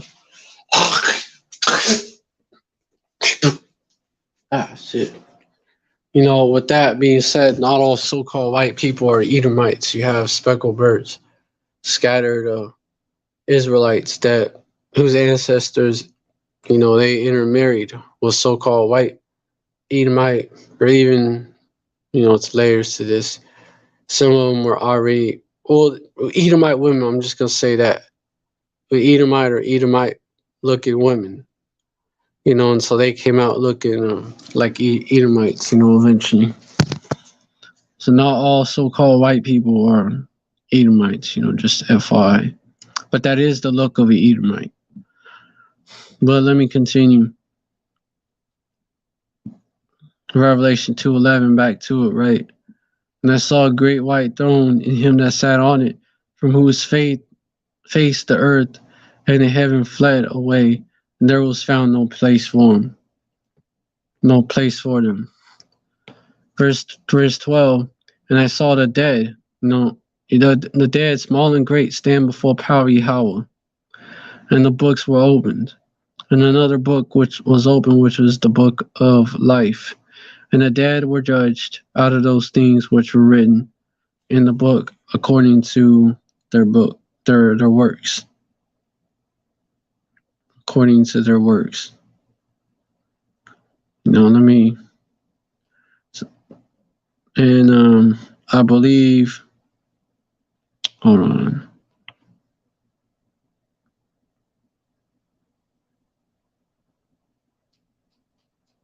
Yeah. Hold on. It's the Lamb's Book of Life. So I believe that Yahweh Shai, they go before Yahweh Shai, Fuck.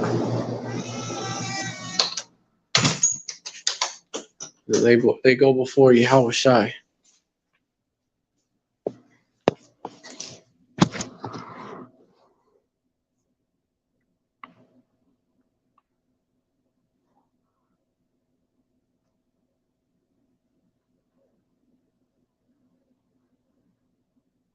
Yeah, Revelation 21 and 27.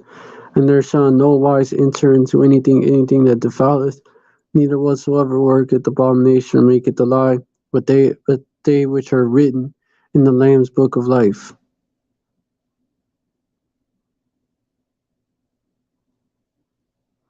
But let me go back to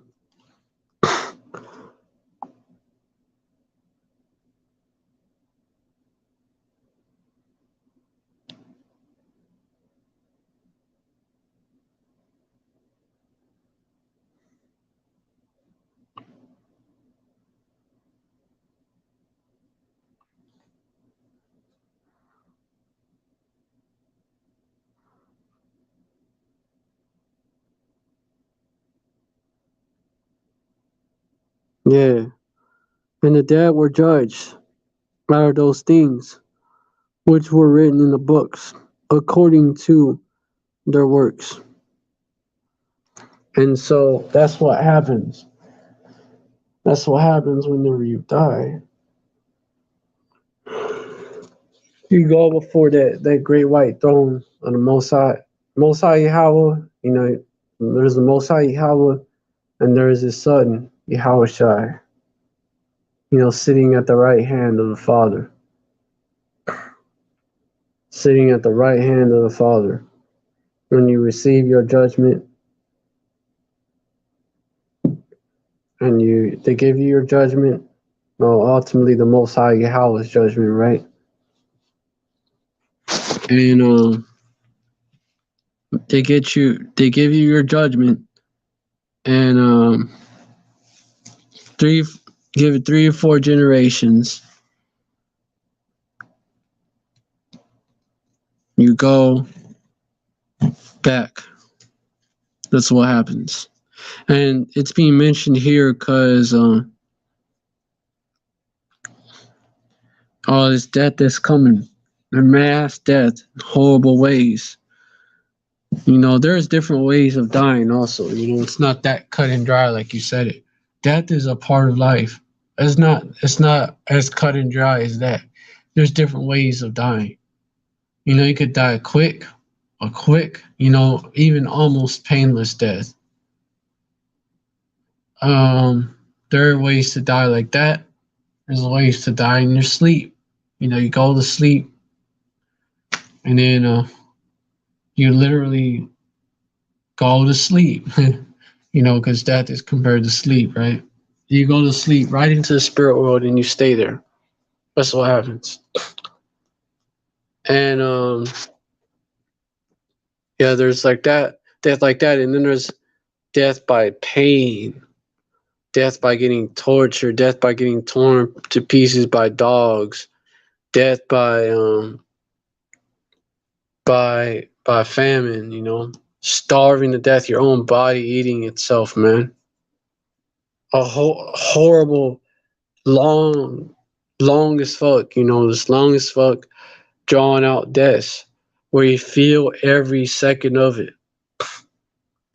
There's diseases that, kill you in brutal ways, man. Just brutal fucking ways, man. You could die by getting eaten by a bear. They tear you limb from limb to limb, like pieces to pieces. Like they take a while. They take a while, man, and they're holding you down. That's a hell of a way to go out. That is a painful way to go out, gut wrenching way. When you 2/3, if you're an Edomite, you're through anyways. Or if you're a heathen, you're through anyways. You're gonna be our slaves. See you in the kingdom on my plantation. Yahweh Dazah. But if you an Israelite with your wicked 2/3, you're gonna die a horrible death by pain. A horrible death, just your worst nightmare. That's what's gonna happen. The fuck? Heard a noise. Like I said, I'm expecting somebody. But anyways.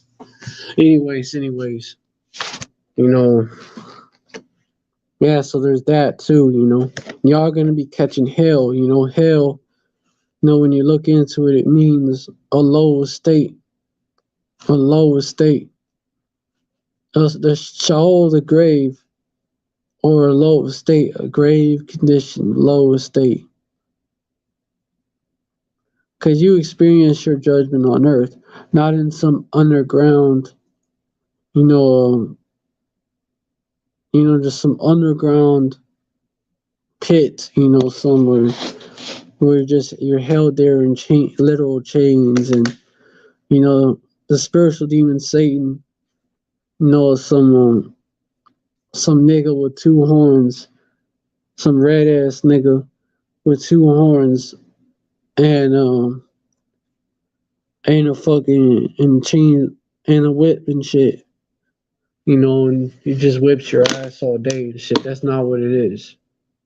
That comes from, the Greek myth Hades. That's not from the scriptures. Now you experience hell on earth.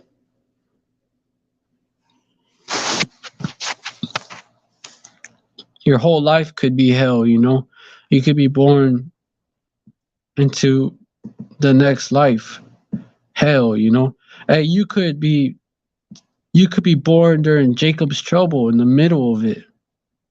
Hell, going through hell, and then either die a horrible death or just have a hellish life, and then you're made to take the mark of the beast. You're made to take the mark of the beast, and then you get destroyed in the nukes.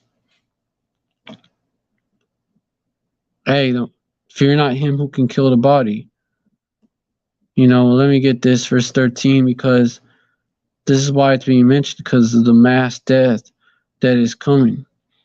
A lot of people dying at once. Verse 13, and the sea gave up the dead which were in it, and death and hell delivered up the dead which were in them. And they were judged every man according to his work, according to their works.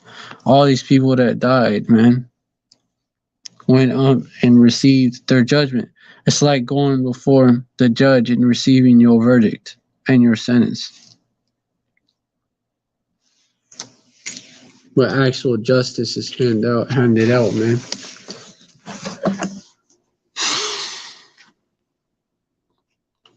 But and then what happens? You go and you experience it.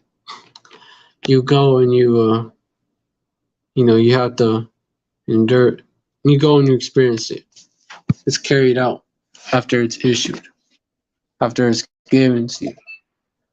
But let me get this too, man, because it's not that cut and dry like you say, man. Like y'all like to make that excuse. Oh, we all gonna die anyways, and another one is YOLO, you know, YOLO, right? That's another one of your excuses, YOLO. Well, you don't only live once. YOLO is a lie. Now I got trolls on this shit, man. I got trolls. I deal with trolls like I deal with roaches.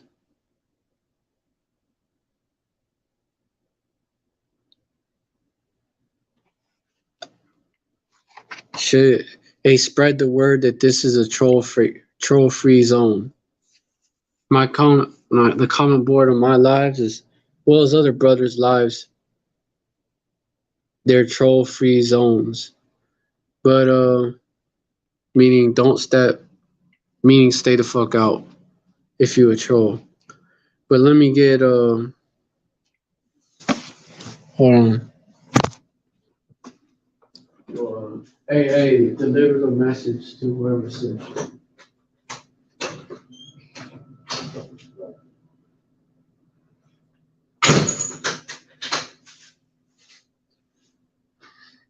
But anyway, back to the topic at hand.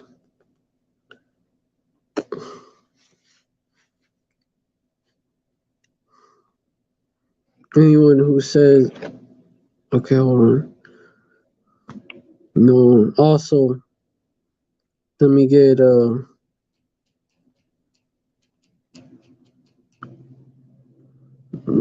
fear not him who can destroy the body, who can kill the body, right? Your body is a meat suit. It's a meat suit that you're not gonna be. It's just a meat suit. It's a container for your soul. It's a house for your soul. That's what it is. Your body is a house for your soul, and the body of the elect is a house for, it's the temple of the Rakakadash. Matthew 10 and 28. And fear not him who can kill the body. Fear not them which kill the body, but are not able to kill the soul. Rather fear him who is able to destroy both soul and body in hell. Your soul can be destroyed, man. Like, not obliterated, but destroyed, man. But like, not obliterated, like not like, because your soul is energy, right? Energy just transfers forms. That's what it does. So if your soul is energy.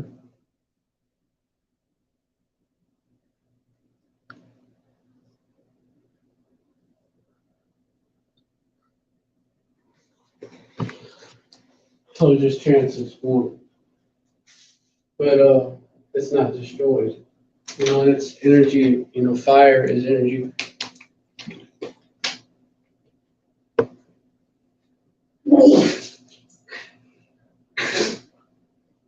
Basically, so different forms of energy is basically like different forms of fire.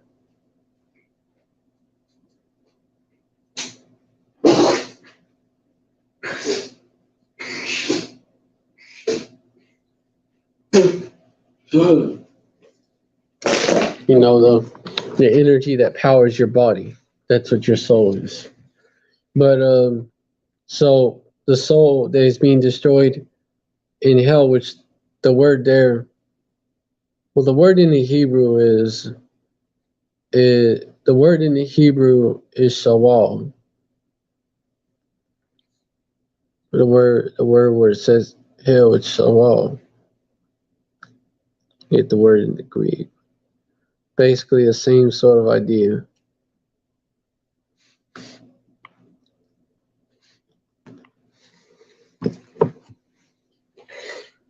Same concept.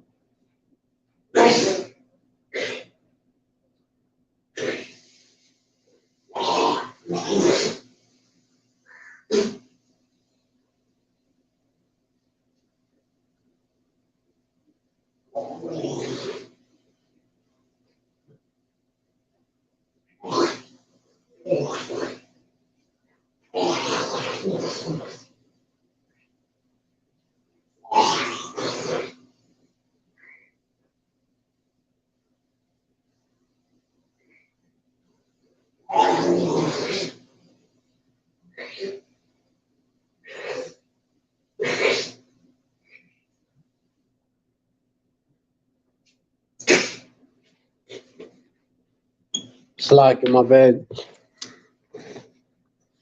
Basically, hey, because your whole life could be hell. You know, you could have a mental as well as a physical disformity. Deformity, a birth defect, like this. Paralysis, right? Paralysis from the neck down or some shit. And at the same time, neuralgia or some shit like that. You could have that. Be blind and deaf and shit, all that at once. You could be a conjoined twin. You could have that and be a conjoined twin, and your other twin is not like that with the head. Or you could have a tick. Or the other one has a tick. It's just different ways. You can get that as a birth defect or later on from an injury.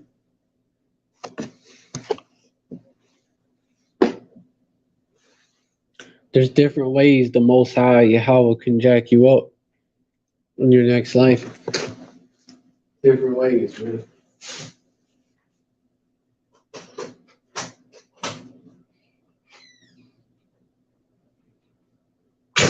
Hey, the curses, man. The curses. They didn't stop with one generation. The curses continued. The curses continued.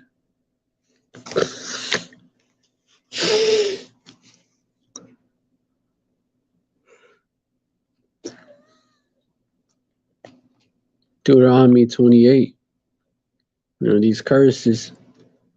These curses followed.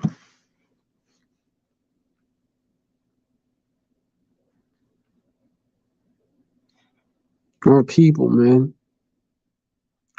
And for you 2/3, man, you unrepentant, wicked ass Israelites, these curses are gonna destroy you completely.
Deuteronomy 28 and 45. Moreover, all these curses shall come upon thee, and shall pursue thee and overtake thee, till thou be destroyed, because thou hearkenest not unto the voice of Yahweh thy power, to keep his commandments and the statutes which he commanded thee.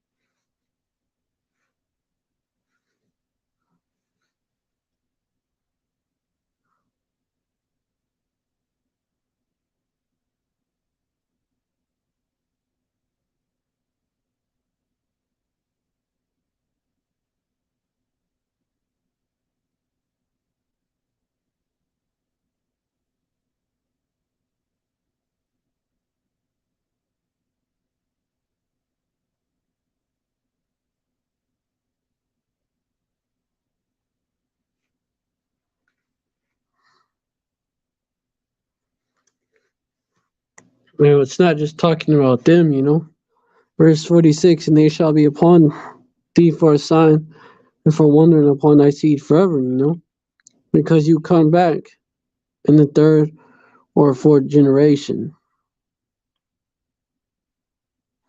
Also, showing that death is not the end all be all.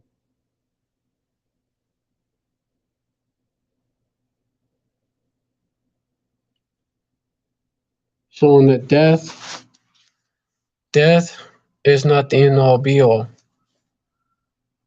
And it's not just the fact of life. Not everybody is heading for, everyone is heading for death.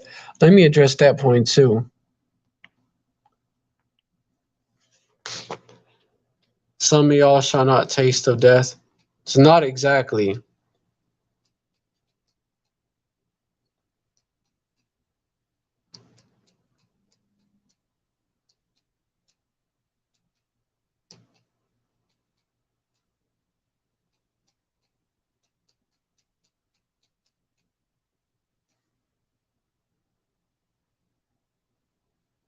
Matthew 16 and 28. Verily I say unto you, there shall be some standing here which shall not taste of death till they see the Son of Man coming in his kingdom. And it's talking about when they would come back in the reincarnation.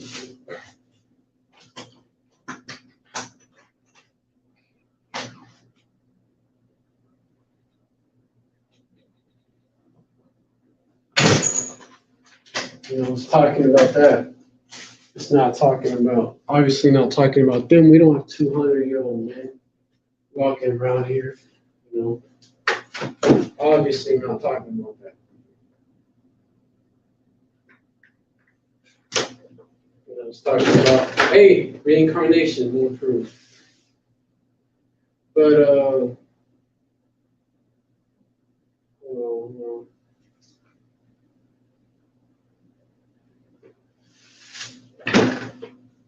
well, yeah, that's also another cut.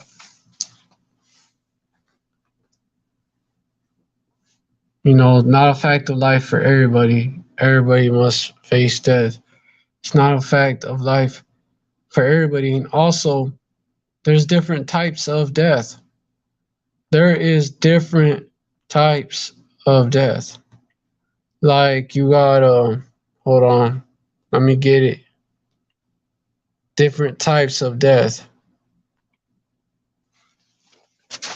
Right, let me get that.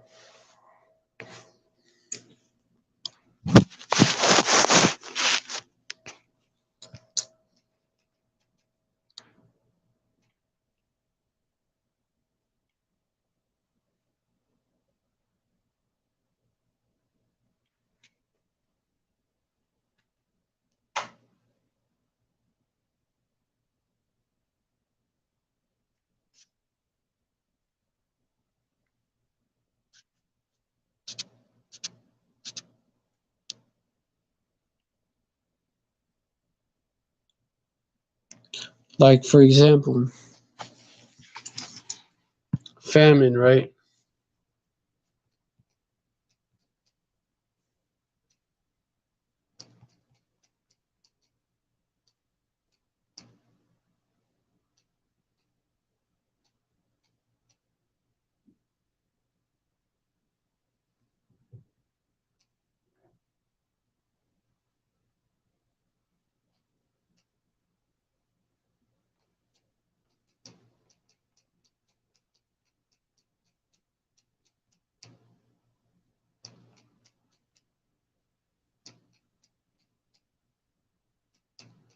They that die by famine die by inches. That's a Matthew Henry quote, which is true. Let me get you know, they that die of famine pine away. Let me get it. Lamentations 4:9. They that be slain with the sword are better than they that be slain with hunger. For these pine away, stricken through for want of the fruits of the field. Yeah, it's better to get put to death, you know, by sword, by the sword, like it's bad for someone to fucking shoot you up.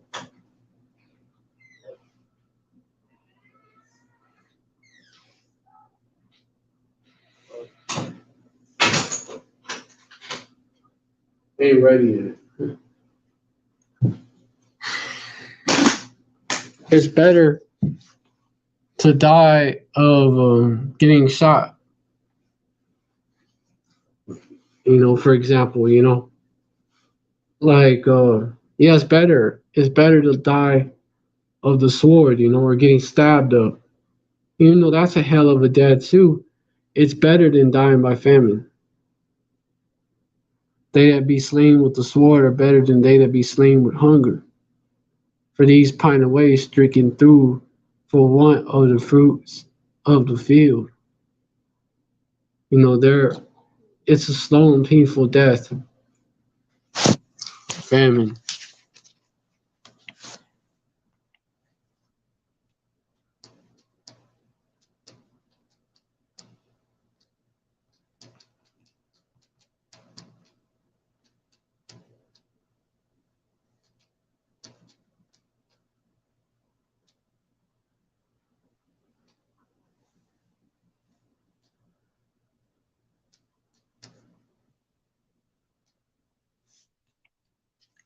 How long does it take to die of famine? Let me get it. These studies have uncovered several observations about starvation. An article in Archive for Criminology states that the body can survive for 8 to 21 days without food and water and up to 2 months if there's access to an adequate water intake. So 28 to 21 days without food and water. Famine. Famine. And it's yeah,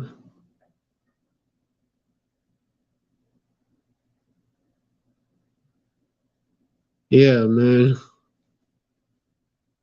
It's a hell of a way to die, man. And your body eats itself whenever you starve. Yup. Scientists have known for a while that when a body becomes starved for sustenance, cells start eating bits and pieces of themselves. It's a process known as autophagy, and one that's a normal part of the life cycle. As other cells get injured during the tough times. Your body starts eating itself, man. Dieting causes that shit. Famine. That shit causes that. Definitely.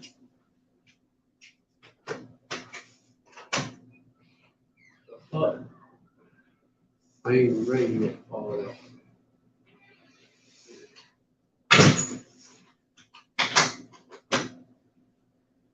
Busy. Also, it's this is shit I gotta deal with, man. You know, it's the Sabbath, and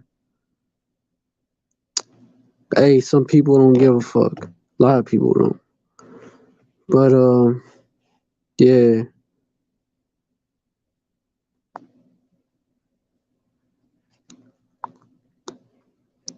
they're saying dieting causes the brain to eat itself. The hypothalamus start eating their own organelles and proteins when the animals were deprived of food. Found that the neurons in the hypothalamus, that's what they started doing. Eating their own organelles and proteins when the animals were deprived of food. The autophagy then set off a series of steps which included releasing fatty acids that resulted in a release of hunger signals, telling the brain that more food was needed.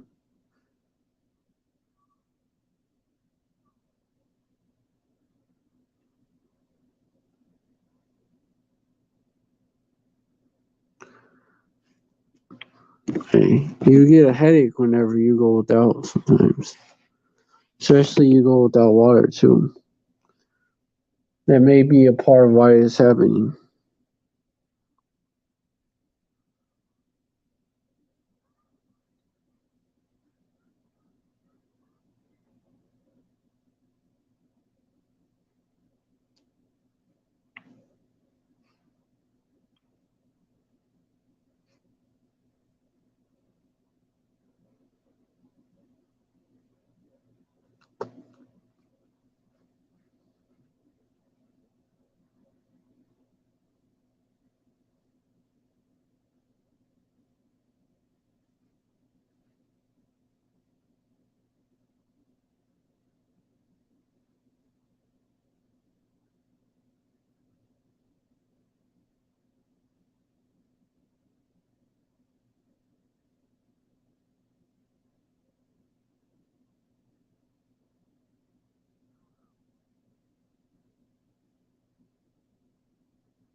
Alright, Shalom, Shalom, I'm back. I want to give all praise to Yahweh Bahashim, Yahweh Shai Bahashim Kakadash.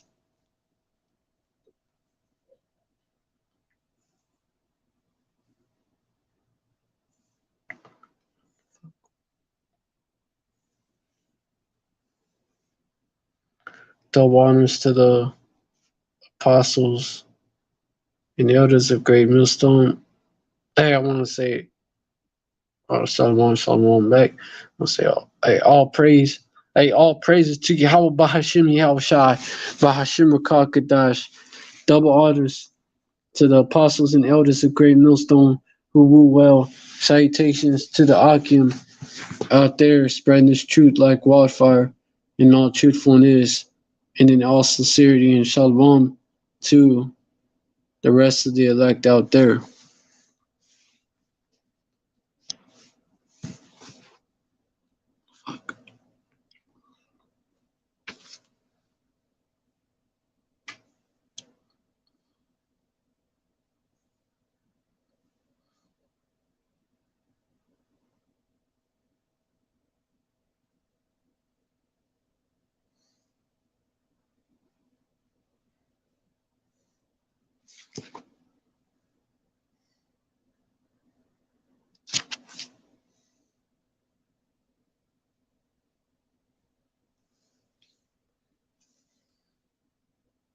Salakia. Salakia. Damn. Salakia.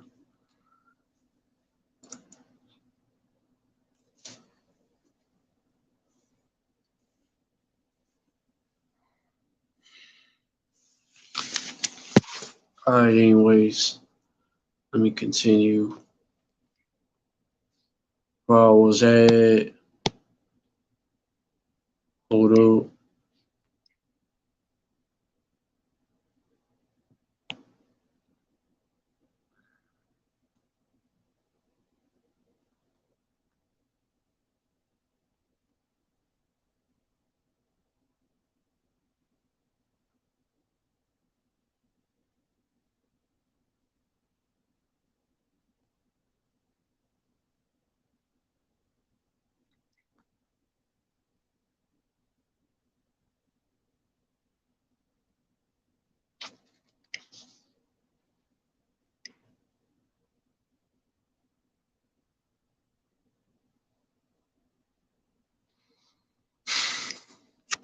Yeah, while I was doing this, I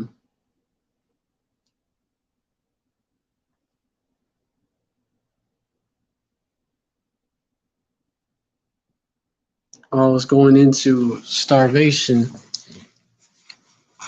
So a brother actually posted an article.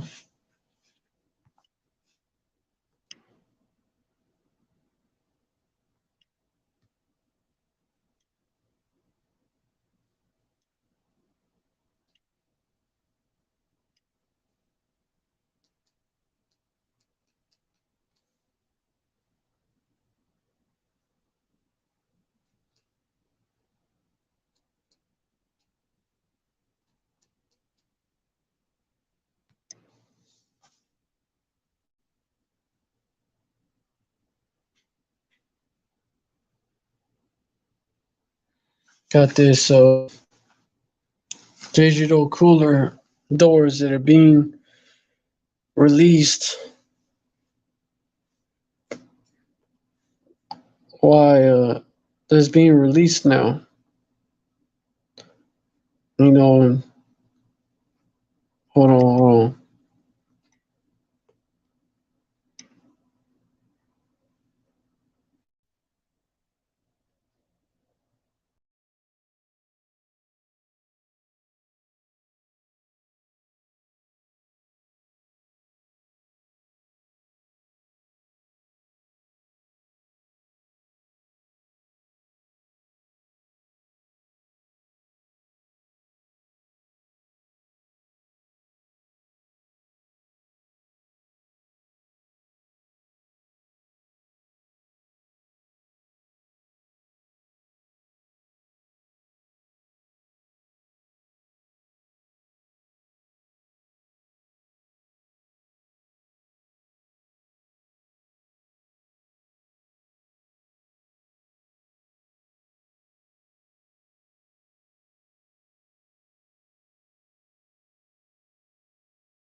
All right, so I got so I'm back, y'all. I got this BitU article going into the coming famine. Since it goes into that subject.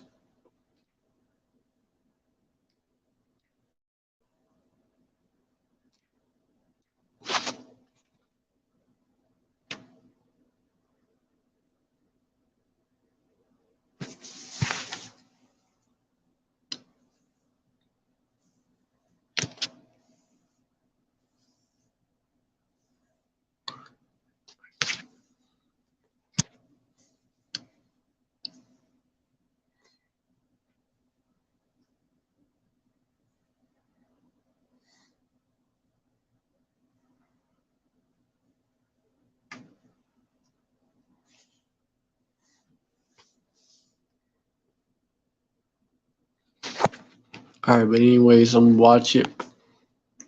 And if y'all can see it, that's what's up. If not, shit, I'm gonna play it. Matter of fact, this dude, he has a YouTube channel, and I might just play. I might see if I can find it on the YouTube, and then just play it for y'all.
Salakia.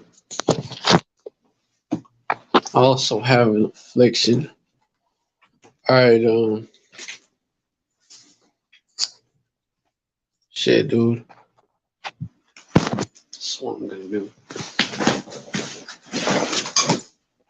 for now. Do this.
Put this down.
from Ukraine Watch that and from that Black article. Sea region. Watch So I want to that talk a little bit video. about that and what it means, as well as explore the fact that yesterday the EU agriculture ministers convened an emergency crisis meeting to talk about the fact that the war in Ukraine, quote, could disrupt food production in Europe, not just raw material or fertilizer prices. In fact, France already wants to activate the EU's food crisis mechanism. So I want to talk about that and what it means. There's a mechanism that they have put into place after their farm to fork agenda, which I covered back in 2020. I described that as a total takeover of food, where they set aside a lot of land and said you have to keep this fallow, you can't farm all of your land anymore.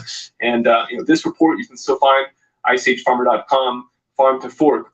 But we'll talk about the contingency plan, and it really doesn't give you any details. I've actually written to the committee and asked them for concrete steps. Is this food rationing? Is it price controls? Is it relaxing some of those restrictions on how much land they're not allowed to farm, which is what some of the major ag companies and commodities companies in the EU are advocating for. You can see here, the European Union should let farmers cultivate their fallow land so that we don't, in order to replace millions of tons of Ukrainian wheat that we're now not getting, according to agricultural group In Vivo. So let's talk about this, because things are moving very quickly now, and I expect that to continue and frankly to accelerate in the days ahead. I'm Christian, and this is the Ice Age Farmer broadcast, and the food crisis is here now.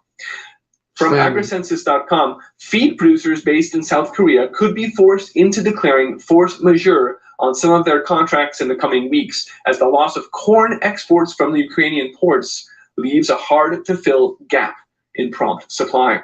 Prompt supply meaning what we need right now just to continue operating. Ukrainian ports stopped their operations and prices jumped after this invasion, with some data suggesting that about 300,000 metric tons of corn bound for South Korea was trapped. It was not getting where it was supposed to go. The problem lies in this prompt arriving corn, where the loss of pre-booked Black Sea supply it will be hard to replace on short notice. Indeed, where am I supposed to get 300,000 metric tons of corn within the next few weeks? You just can't do that. These things are all booked far in advance. The South Korean feed makers will probably face a supply issue by April. For the time being, they need to buy as much as they can frantically to replace the supply for April and May, and then think, what next? There are many supply problems in South Korea. Also, some suppliers, and this is why, it says up here, may declare force majeure, but here's why I say it's already happened. Some suppliers have already declared force majeure now. Feed makers have big problems with supply chains now. Say you can't take away a third of the world's grain supplies and then expect things to continue operating as normal. Normally you could talk about sanctions in the past. You would maybe do some things, make it more difficult for a nation to conduct warfare. You wouldn't cut off food and medicine and starve the people. This is not normal. Okay, I hope everyone realizes that what we're seeing is not just some Putin's a bad guy and I support. No, I think everybody here, this is the smartest audience on YouTube. I know you understand this. These are not normal steps that are being taken right now. This is warfare by the technocrats against everyone on this planet, against humanity itself. They are burning down the system, so from that chaos can rise their new order, the phoenix rising from the ashes. This is an article translated from German. That's why it's going to pop up in German if I make the mistake of hovering here. The war in Ukraine, this is from agrarheute.com.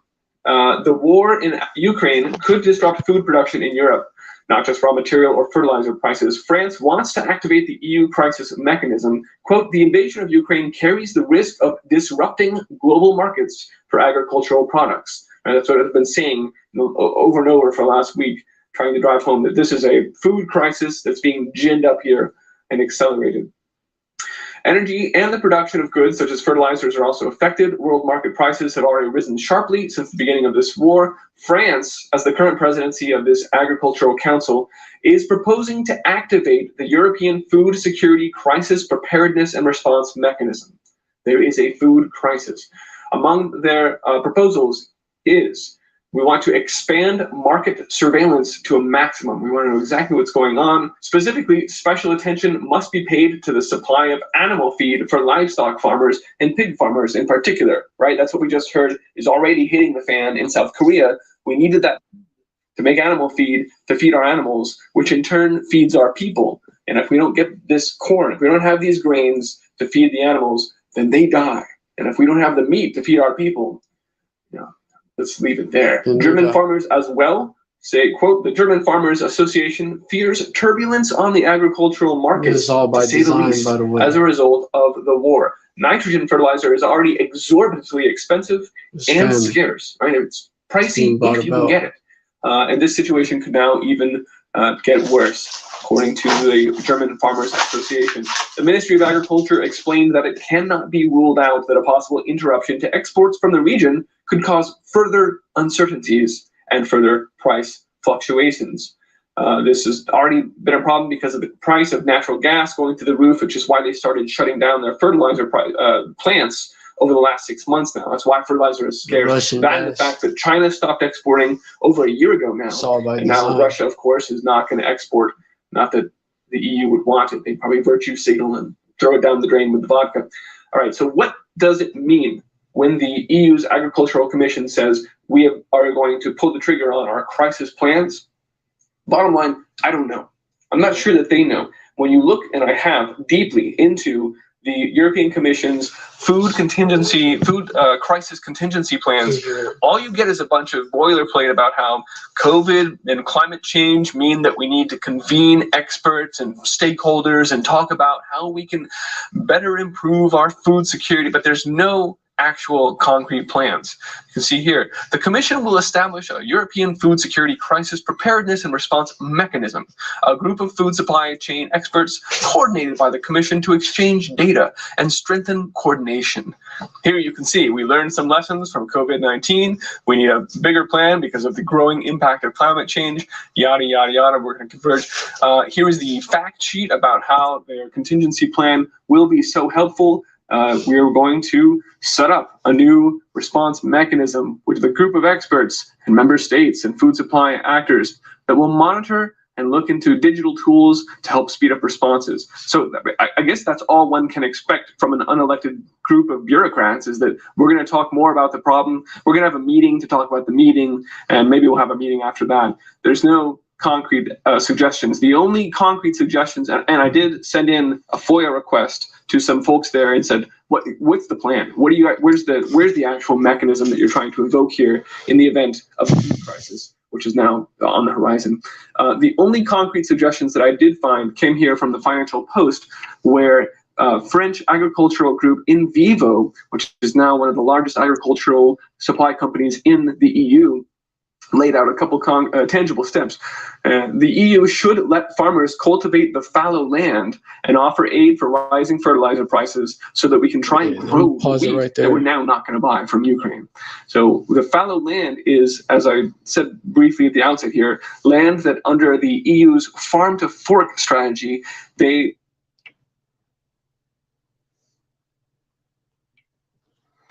All right, so I'm pause it right there. You get the picture. You know, that famine about to hit. I'm gonna fucking switch the camera over to facing the front, facing me and shit. And so basically, you know, these devils they're bringing to pass that famine. You know, that famine. They're engineering that famine, and you know, it's all by design. You know, ultimately, Esau is gonna come out with that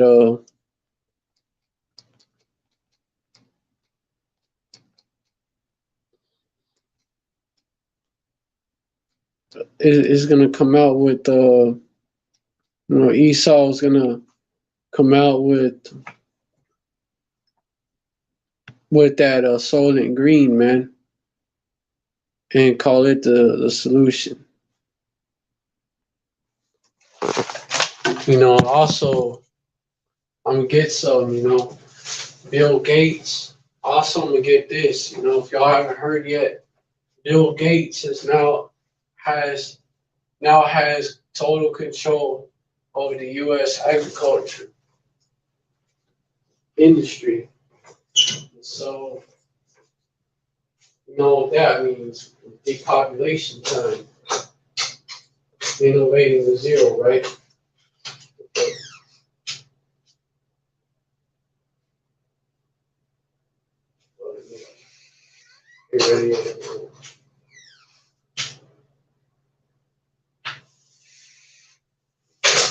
Right here.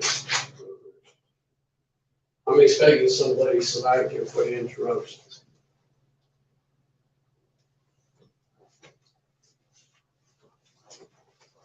But let me get back to it.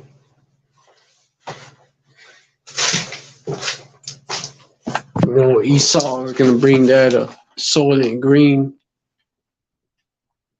and he's going to push it as the solution as well, you know, and have you go to these devils, of course, have you go to these FEMA camps, you know, get gotta get you know, the serpent's bite, and you gotta get the have a mark, you know, get that mark to show you got it, man.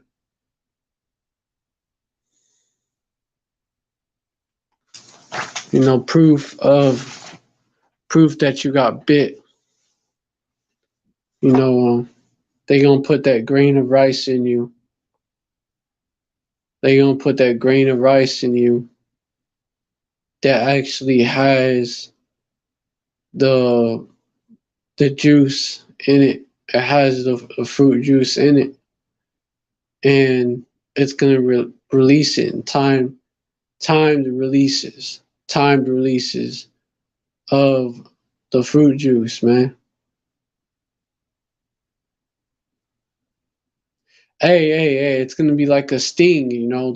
If a sting stays in you, it keeps releasing venom and shit. No, you gotta get bit, and then you gotta get stung.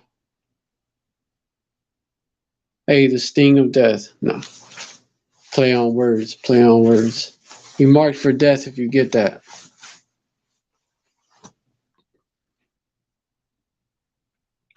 And Yahweh Shai,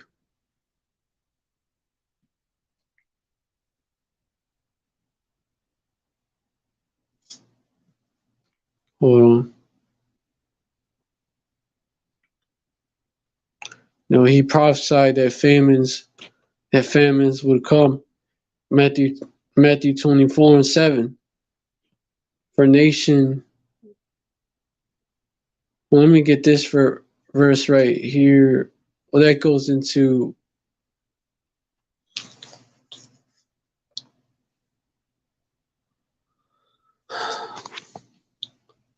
see, this is what you're hearing of right now, verse 6. And ye shall hear wars and rumors of wars. See that ye be not troubled, for all these things must come to pass, but the end is not yet, because it's a build-up. Verse 7. For nation shall rise against nation, and kingdom against kingdom, and there shall be famines, and pestilences, and earthquakes in diverse places. So famines, so nation rising against nation, race war, that's the race war prophesied. You know, kingdom against kingdom, you know, eventually leading to a world war. And there shall be, you got that with Russia and Ukraine and shit. And right now, and in other areas as well, they just want you to focus on Russia and Ukraine. You know, and they blame Russia for it.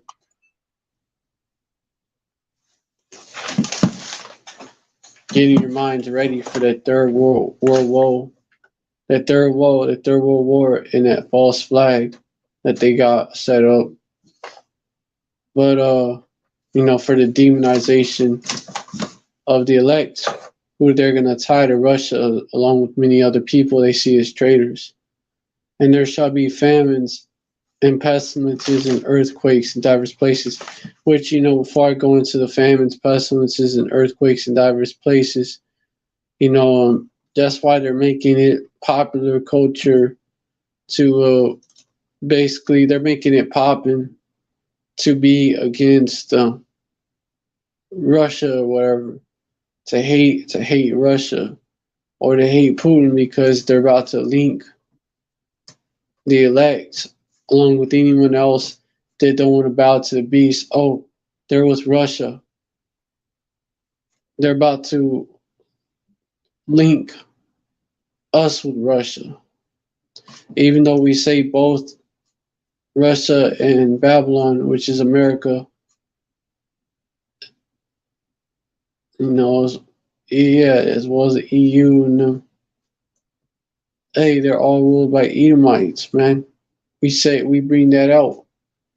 And they're going to destroy each other, but America, because America has oppressed their people the most. Our people were oppressed the most, and most of our people were oppressed here. That's why America is going to be destroyed, and also because America spread that poison. America spread that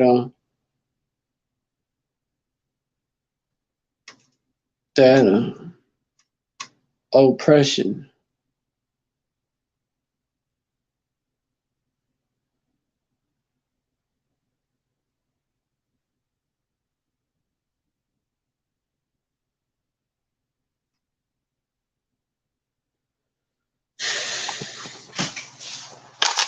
America spread that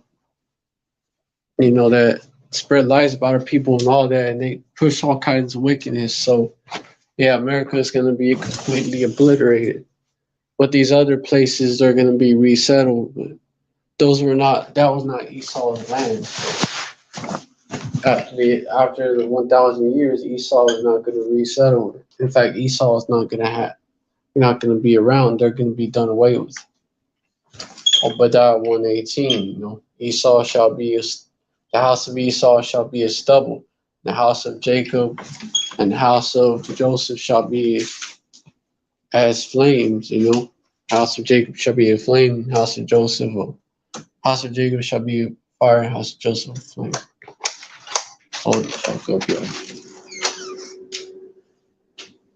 The fuck?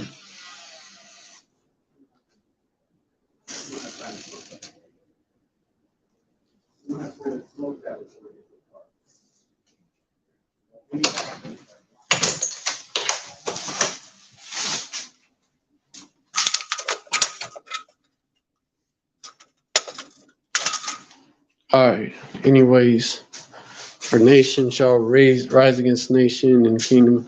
Oh yeah, anyways, getting back on subject, right? On the subject at hand.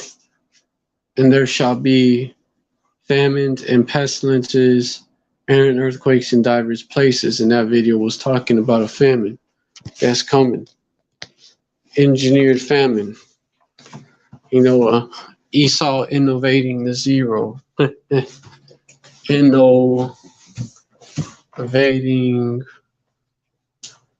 Innovating to zero. Bill hates Jake. His speech.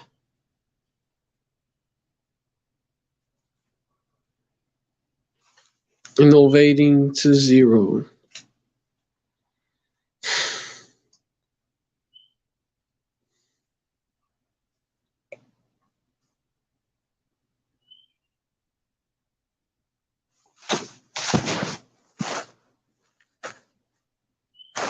Hey, kill Gates, man. Kill Gates. This is what he's pushing.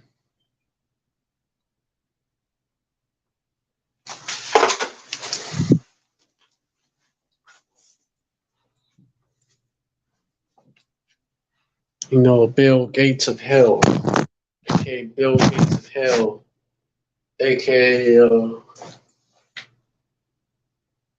Build Back Better, the Gates of Hell,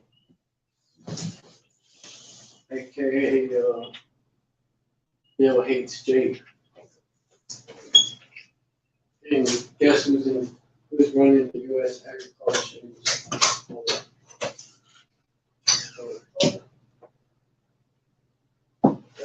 I'm not ready yet. I'm busy.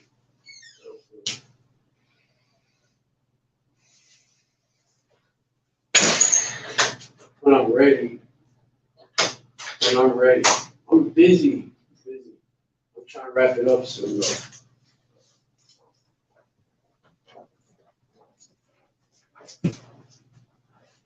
Slack. Hold on. My bad. In Hebrew, for those that don't know. Well, let me get that article on Bill Gates.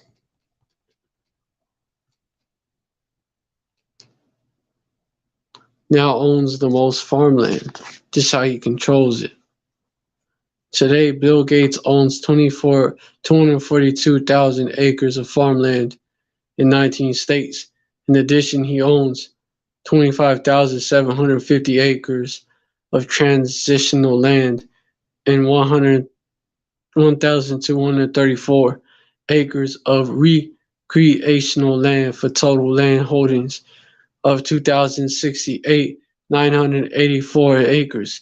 His largest holding is in Louisiana, followed by Arkansas and Arizona. So Bill Gates is the largest farmland owner in the U.S., and that's very interesting.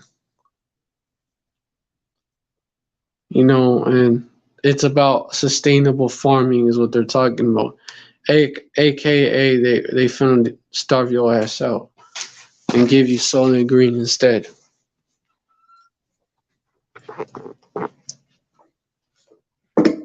Give you your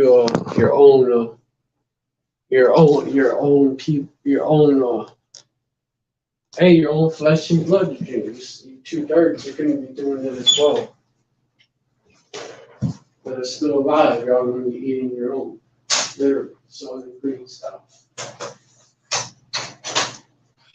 So y'all ain't ready.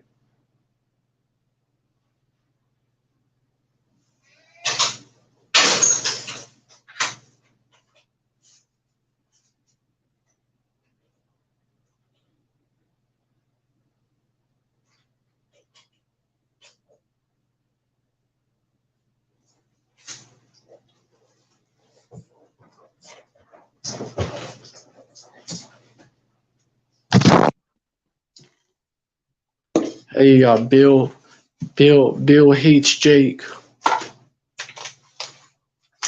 and Melinda the man Gates.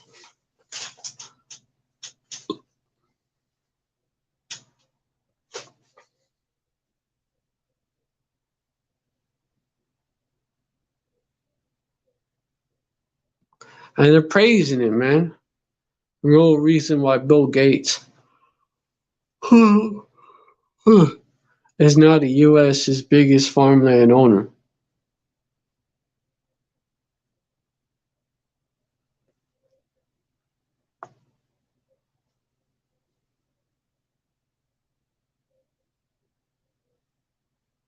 This is what this Edomite did, man.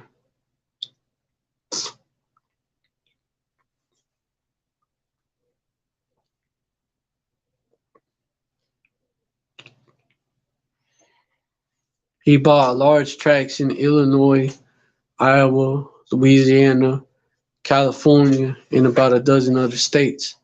With the Washington state acreage and other additions to his portfolio, O'Keefe calculated Gates now owns 224,000 acres of American farmland.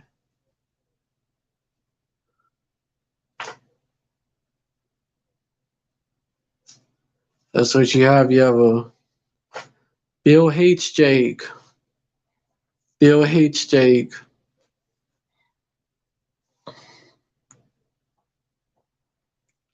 Bill hates Jake.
Yep. And the same company is invested in so-called plant-based substitutes like Impossible Foods and Beyond Meat, which one day hope to rival the beef industry. The same, they make the connections. The same level. It's one of them.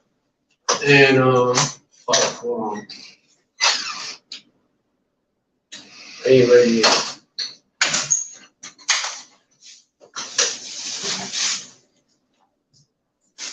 And if you look at what Soylent Green was about, right? Soylent Green, Soylent Green, Soylent Green. They said it was made out of soy. They said it was made out of soy.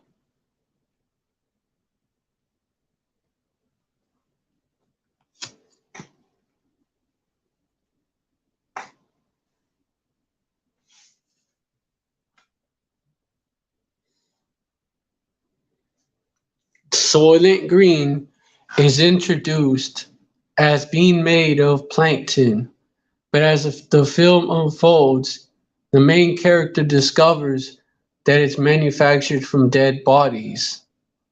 The climax of the film contains the line, quote unquote, Soylent Green is people, and the scene is one of the most famous in the movie.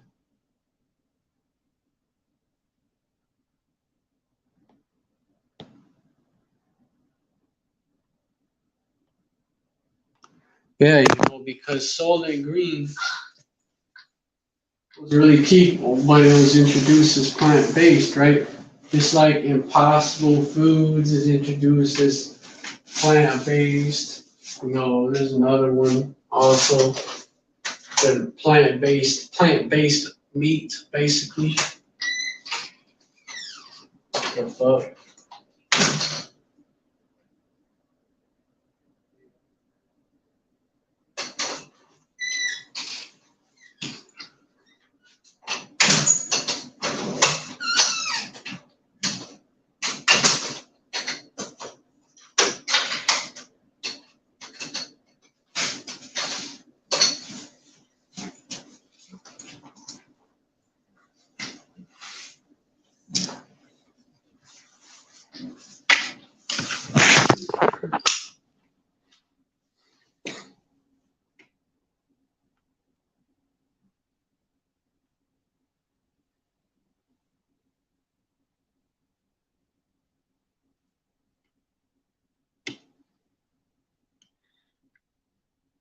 Yeah, Beyond Meat.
Let's see, man. Hold on.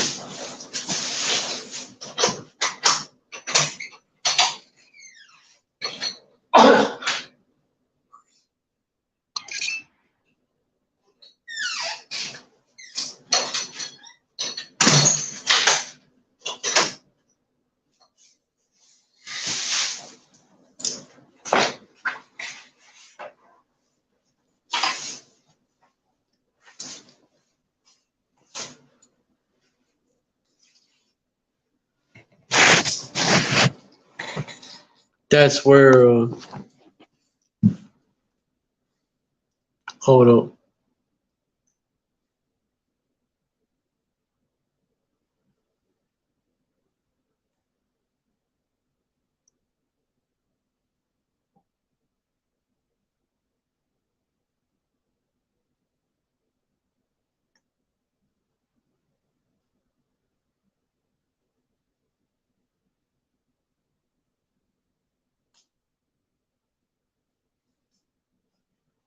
And you had a food substitute company called Soylent that was founded in 2013, by the way.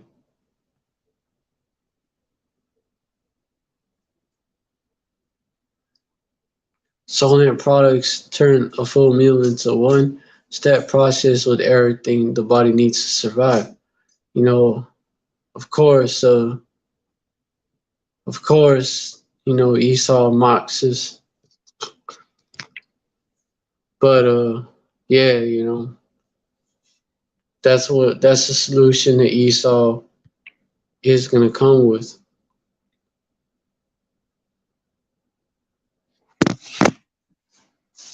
You have, you know, oh, there's a famine. Go to the FEMA camps. Get bit, then get stung. So,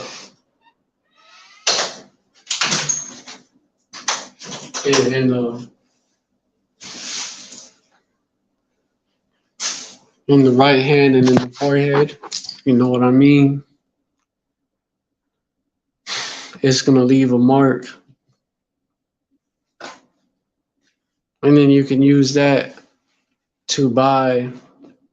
Use that. It's gonna be proof that you got bit, and yeah, that mark is gonna be proof that you got bit, and it's like, and let me think. Let me think. And and hold on.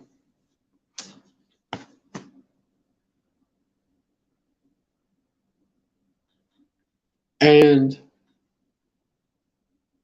also, it's gonna be where that, especially though, it's gonna be where that digital currency is in, and also also it's gonna be basically that Neuralink,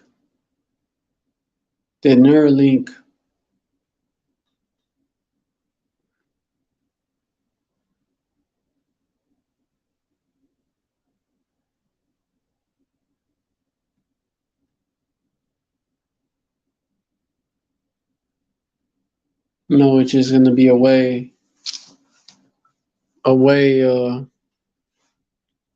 it's gonna be a way. Basically, you could you could shop and pay for it virtually, and all that goes into this new system that Esau is designing, that you 2/3, with that carnal mindset, that atheistic mindset, you 2/3, y'all that satanic mindset, you 2/3 are gonna buy into a hook, line, and sinker. Especially when they're like, hey, the Neuralink, look what it can do.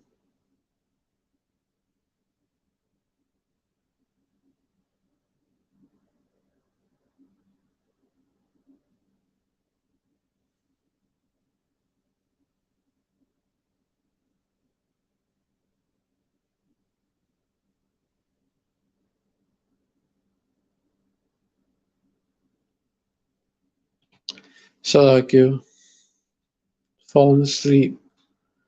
But yeah, basically,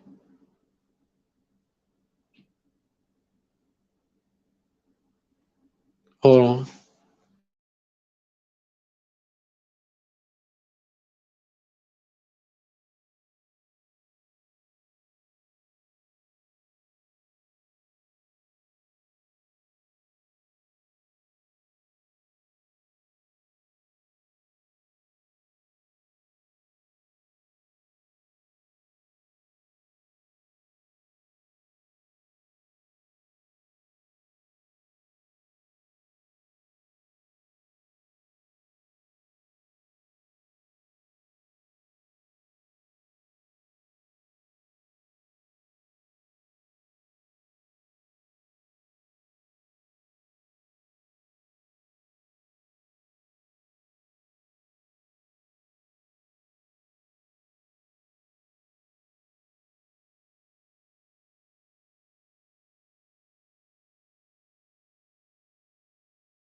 All right, shalom, shalom, I'm back. Yeah, so so you Edomites. Wait, let me get my thoughts together. You 2/3, man.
All right, so anyways,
all right, so anyways, I just do that. I do that when I'm thinking about shit. That's what I do.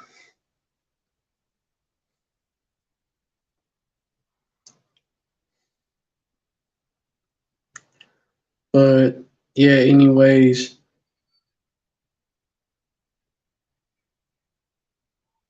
now let me get this.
Hold on.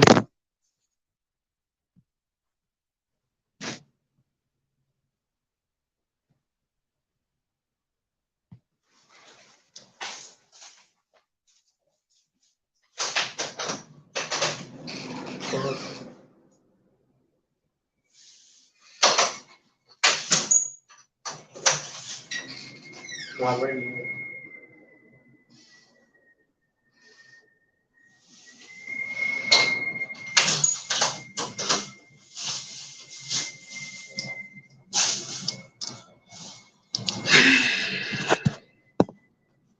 All right, let me get this scripture going into. You're gonna see why. I'm going into this right here. This also goes into this as well. This goes into the MOTB, the FEMA camps, martial law FEMA camps, and MOTB, but it also goes into this as well. 2nd Ezra 6, verse 16. 2nd Ezra chapter 16, verse 68. For behold, the burning wrath of a great multitude is kindled over you, and they shall take away certain of you, and feed you being idle with things offered unto idols. Verse 69, and they that consent unto them shall be had in derision and reproach and trodden underfoot. One of those things, it's talking about the venom,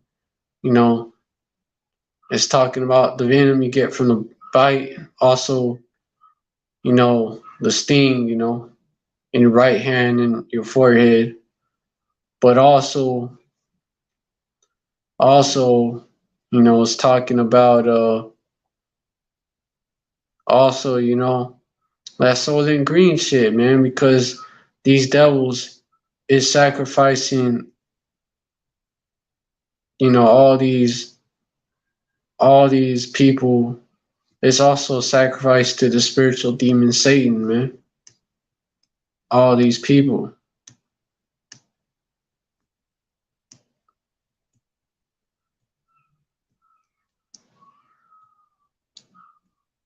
And so, they're gonna give you some of that sacrifice in form of that Soylent Green. And you're gonna be eating it, you 2/3, man. And you 2/3 is gonna consent. And they that consent unto them shall be had in derision and in reproach and trodden underfoot. Because you're getting the venom injected in you. And also,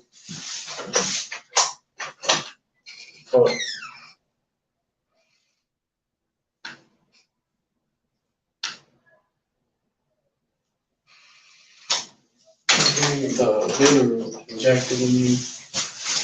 And also,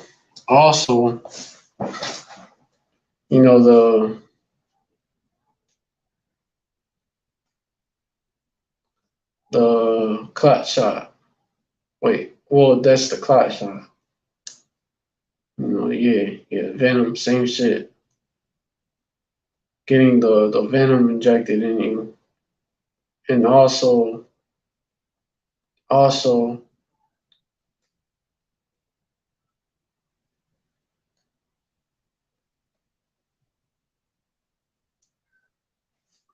let me think. Also,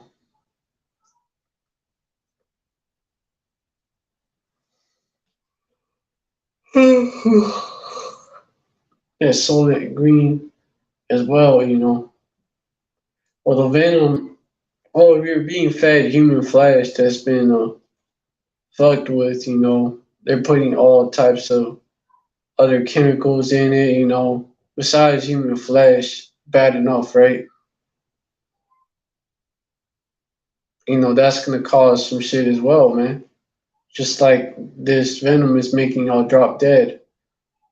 And they're calling it, they're trying to sweep it under the rug. They're saying it's caused by mental problem, mental condition caused by people being shook caused by people basically like not wanting to get bit, they're scared to get bit. something that was pulled right out of Esau's ass. This devil reached back far. That was a reach.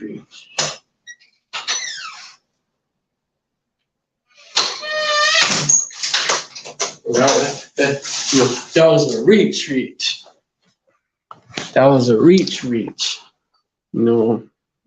Far. This devil reached back far. To for that one, right?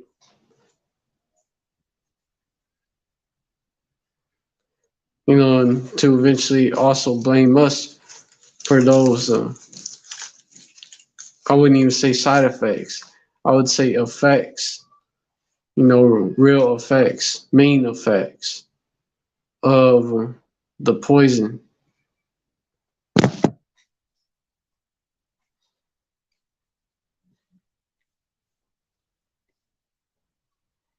And also, so yeah, man, you're gonna be had in derision and in reproach and trodden underfoot, because the first purpose is to depopulate you in many different ways. And also that clot shot.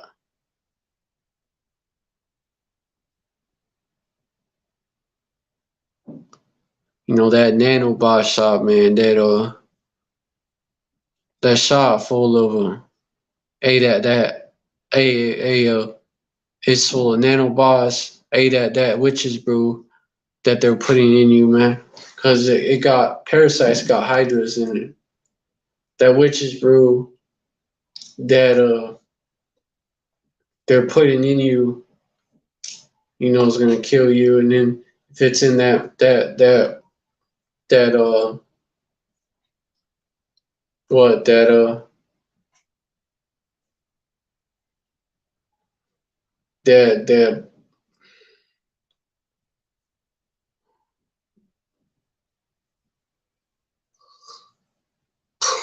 fits in the sting that they're gonna put in your hand, in your right hand, right? It's gonna be constantly being injected into your body. And then what I'm thinking they're gonna do is offer that the headpiece, the charagma in your forehead that links you up to the internet is also a solution for whatever effects come out of that. Whatever side effects or whatever, man. Whatever negative effects come from, the juice, the beetle juice. Like the apostles were saying.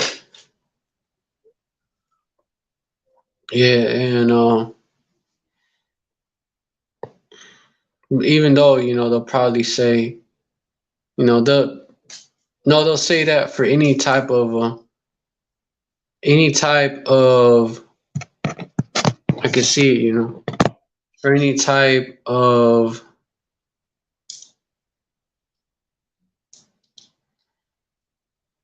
negative effect that's caused by it. Oh, here, this will help. And it's got your digit. It connects you to the internet. Your brain to the internet, so you can literally order everything online.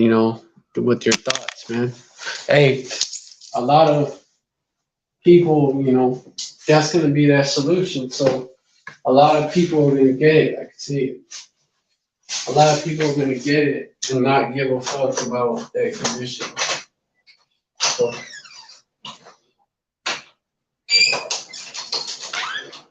they can order their shit online.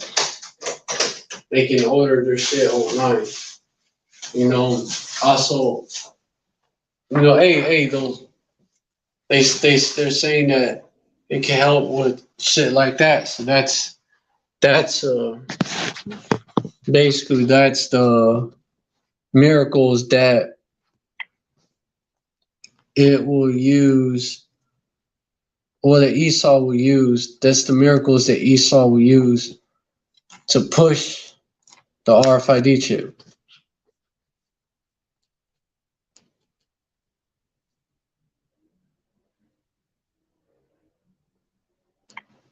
But yeah, man.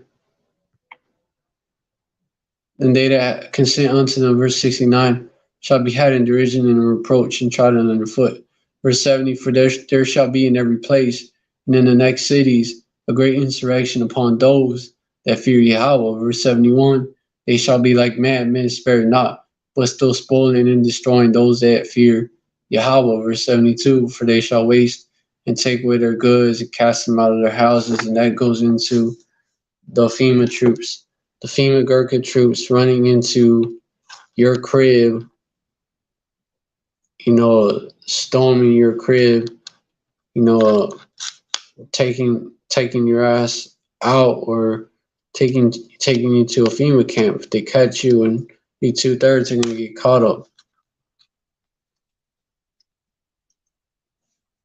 Verse 71, they shall be like madmen, sparing none, but still spoiling and destroying those that fear Yahweh. You 2/3 fear, but not according to knowledge. But the elect fear according to knowledge. The elect, some of us is going to be, a lot of us, I would say, it's going to be a lot of us that's going to be thrown into prison. And then you're even going to have some that's going to be put to death, but they're going to be raised back up. Revelation 2, 11, Revelation 12 and 12, therefore rejoice. Ye heavens is part of Esau come down with great wrath. Therefore, Revelation 12 and 12, therefore rejoice, ye heavens, and ye that dwell in them. Woe to the inhabitants of the earth and of the sea. For the devil is come down unto you, having great wrath, because he knoweth that he had but a short time. Verse 13, and when the dragon saw that he was cast into the earth, he persecuted the woman which brought forth the man-child. Also, let me get this.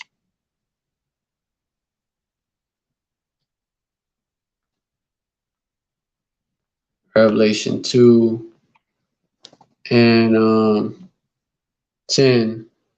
Fear none of the things which thou shalt suffer.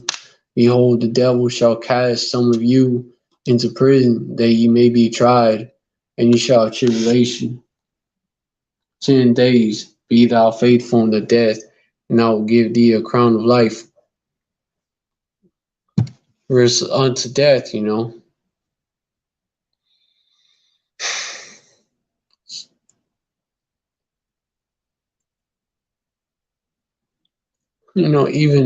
if Esau puts you to death, you still gonna be all right. You're gonna get that crown of life, eternal life, man.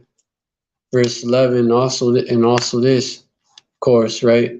He that hath an ear, let him hear what the Spirit saith unto the churches, the gatherings, the ecclesia. He that overcometh shall not be hurt of the second death.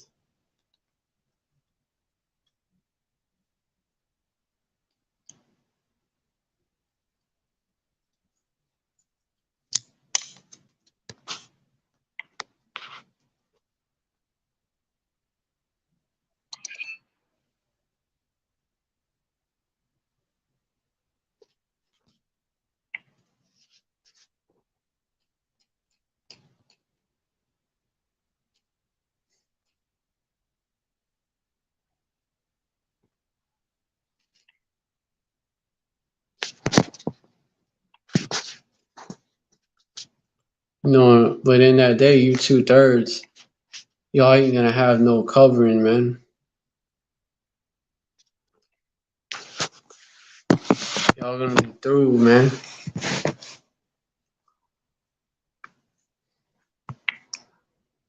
Ye that trust in oppression.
Isaiah 28 and 14. Wherefore hear the word of Yahweh, ye scornful men, that rule this people which is in Jerusalem. Verse 15, because ye have said, we have made a covenant with death, and with hell are we in agreement. With the overflowing scourge shall pass through.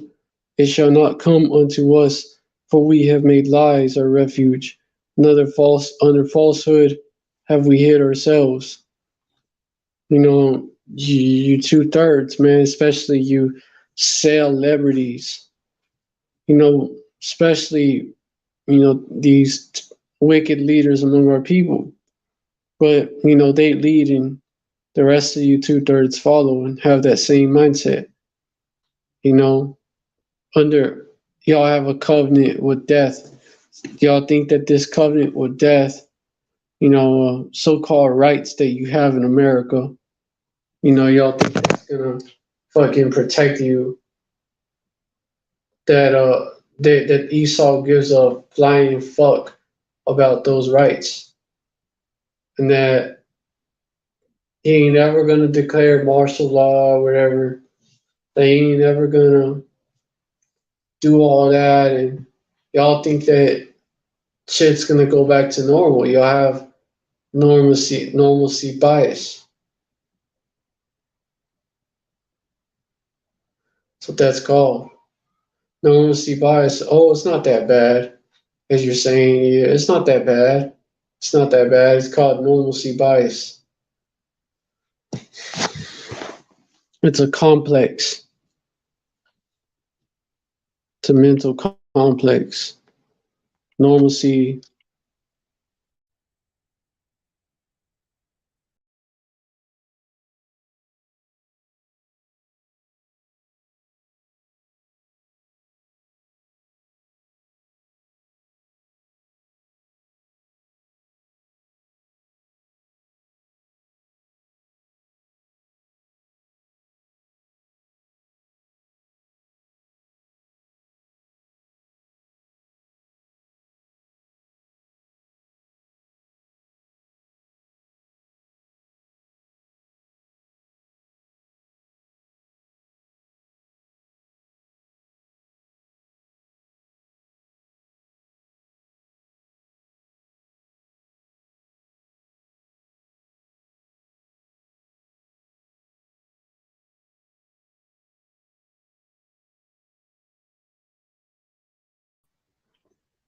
But let me continue where I left off.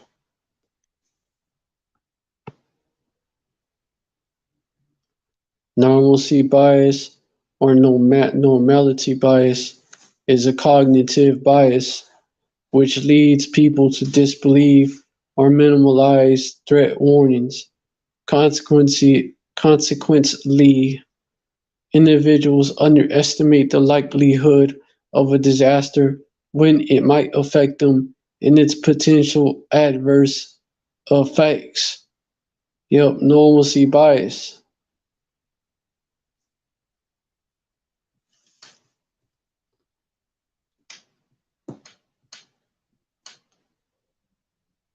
It's a psychological state of denial, basically. And you 2/3 niggas, it's what you have, man.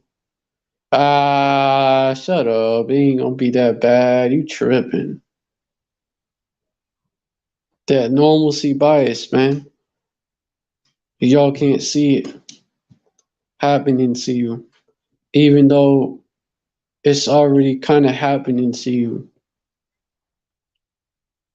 Like, nah. Wait, so you saying this is what happened? Nah. Nah, you tripping. That's how normalcy bias is.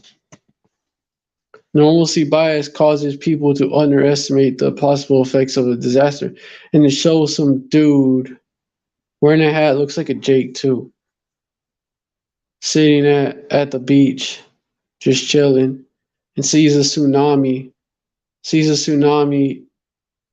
or a tidal wave or whatever.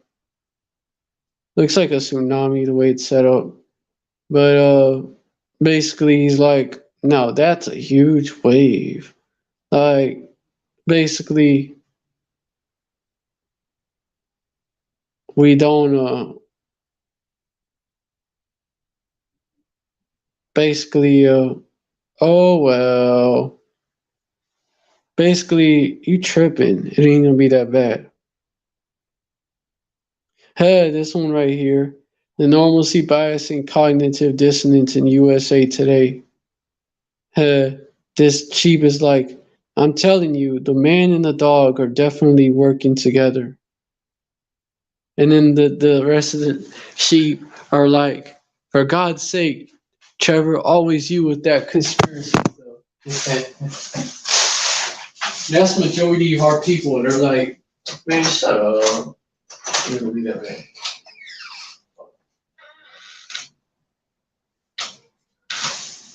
Ain't nobody trying to kill us, man. You tripping. It's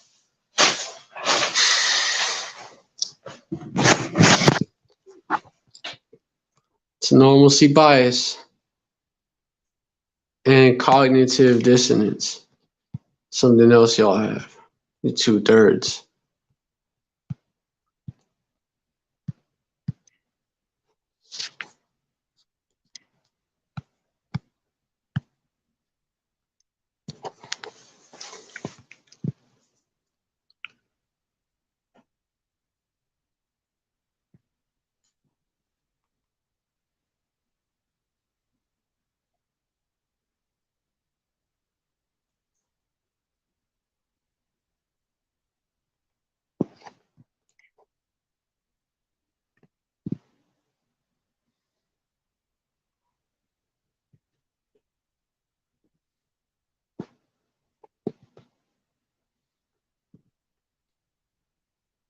Huh. You have normalcy bias. They show this dude sitting on a fucking chair reading a newspaper on the train track.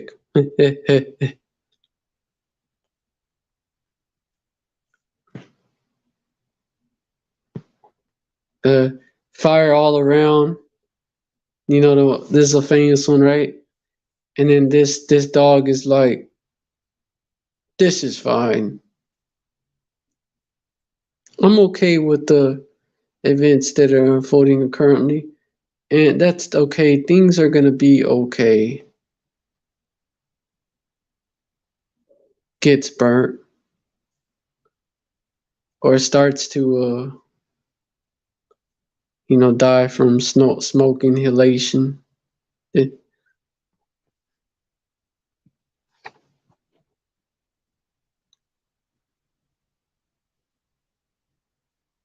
Normalcy bias, it's all in your head. It is.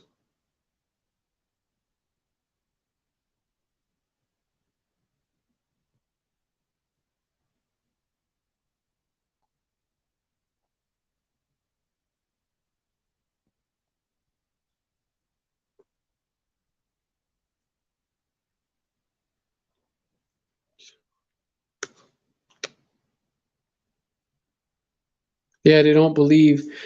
Most people, problem with most people is post, well, not post, well, shit, it's a Google image. The problem with most people is that they don't believe something can happen unless it already has. It's not stupidity or weakness. Well, it is, but it's the quote. That's how it goes. It's just human nature because it is stupidity.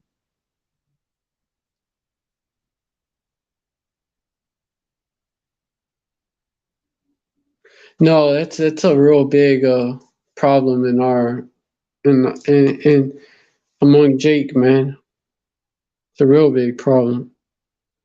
Trying to warn people to be prepared because of probable crisis can bring you grief and frustration because of the human condition, especially among Jake, called normalcy bias.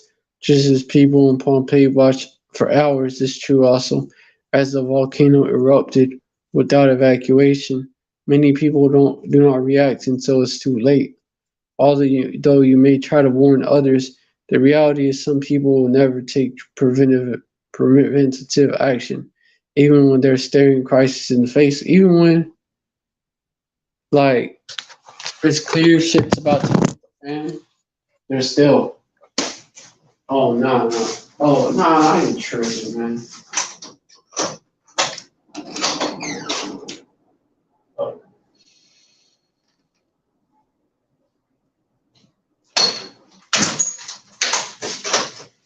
No, normalcy bias, man. Normalcy bias. You know, and in the last days scoffers, right? In the last days scoffers. That's what those scoffers suffer from, normalcy bias.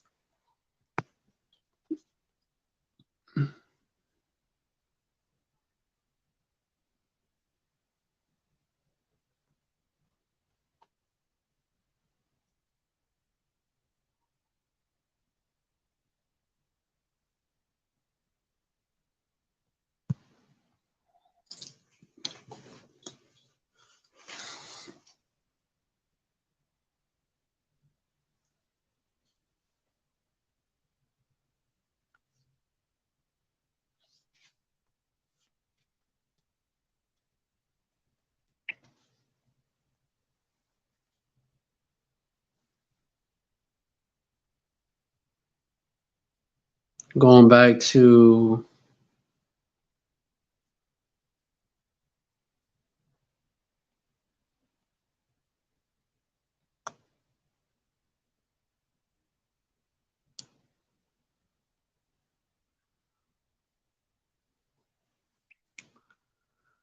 2 Peter 3:3, knowing this first, that there shall come in the last days scoffers, walking after their own lusts.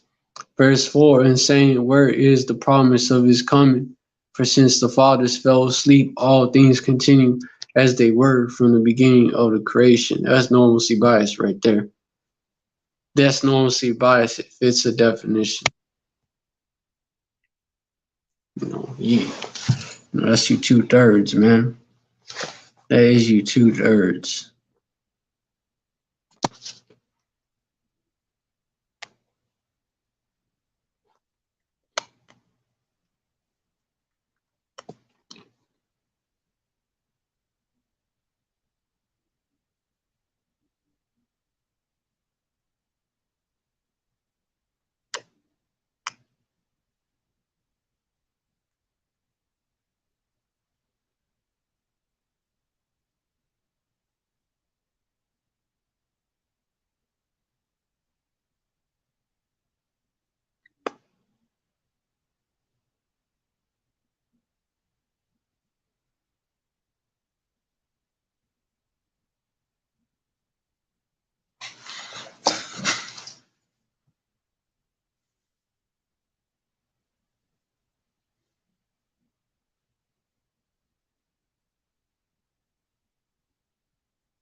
Alright, so anyways, hope this live was edifying. I want to give all praise to Yahweh Bahashim. Hold on. I want to give all praise to Yahweh Bahashim, Yahweh Shai, Bahashim Rakakadash. I want to give all praise to Yahweh Bahashim, Yahweh Shai, Bahashim Rakakadash.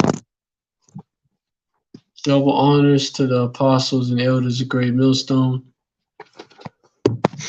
Salutations to the Akim out there, spreading this truth like wildfire in all truthfulness and in all sincerity. And shalom to the rest of the elect out there. Shalom, stay strong. Ababa, Abala Adwamim, Abala Gawayim, Abala 2/3. Meaning all that mean. Baba meaning death to Babylon. Abad La Gawai. Abad La Adwamim meaning dead to the Edomites. Abad La Gawayim meaning dead to the heathens. And Abad La 2/3 meaning dead. I'll just say Abad La Ayab Yam Nawa. Dead to our enemies. The rest of them would be the 2/3.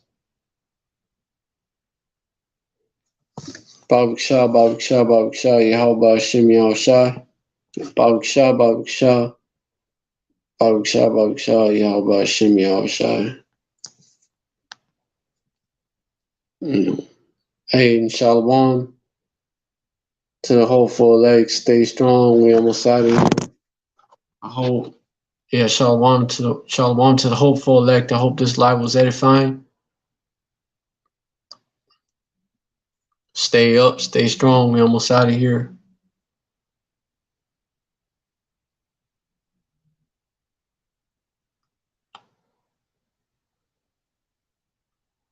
Yeah, Shalom, stay strong in Yasharallah forever.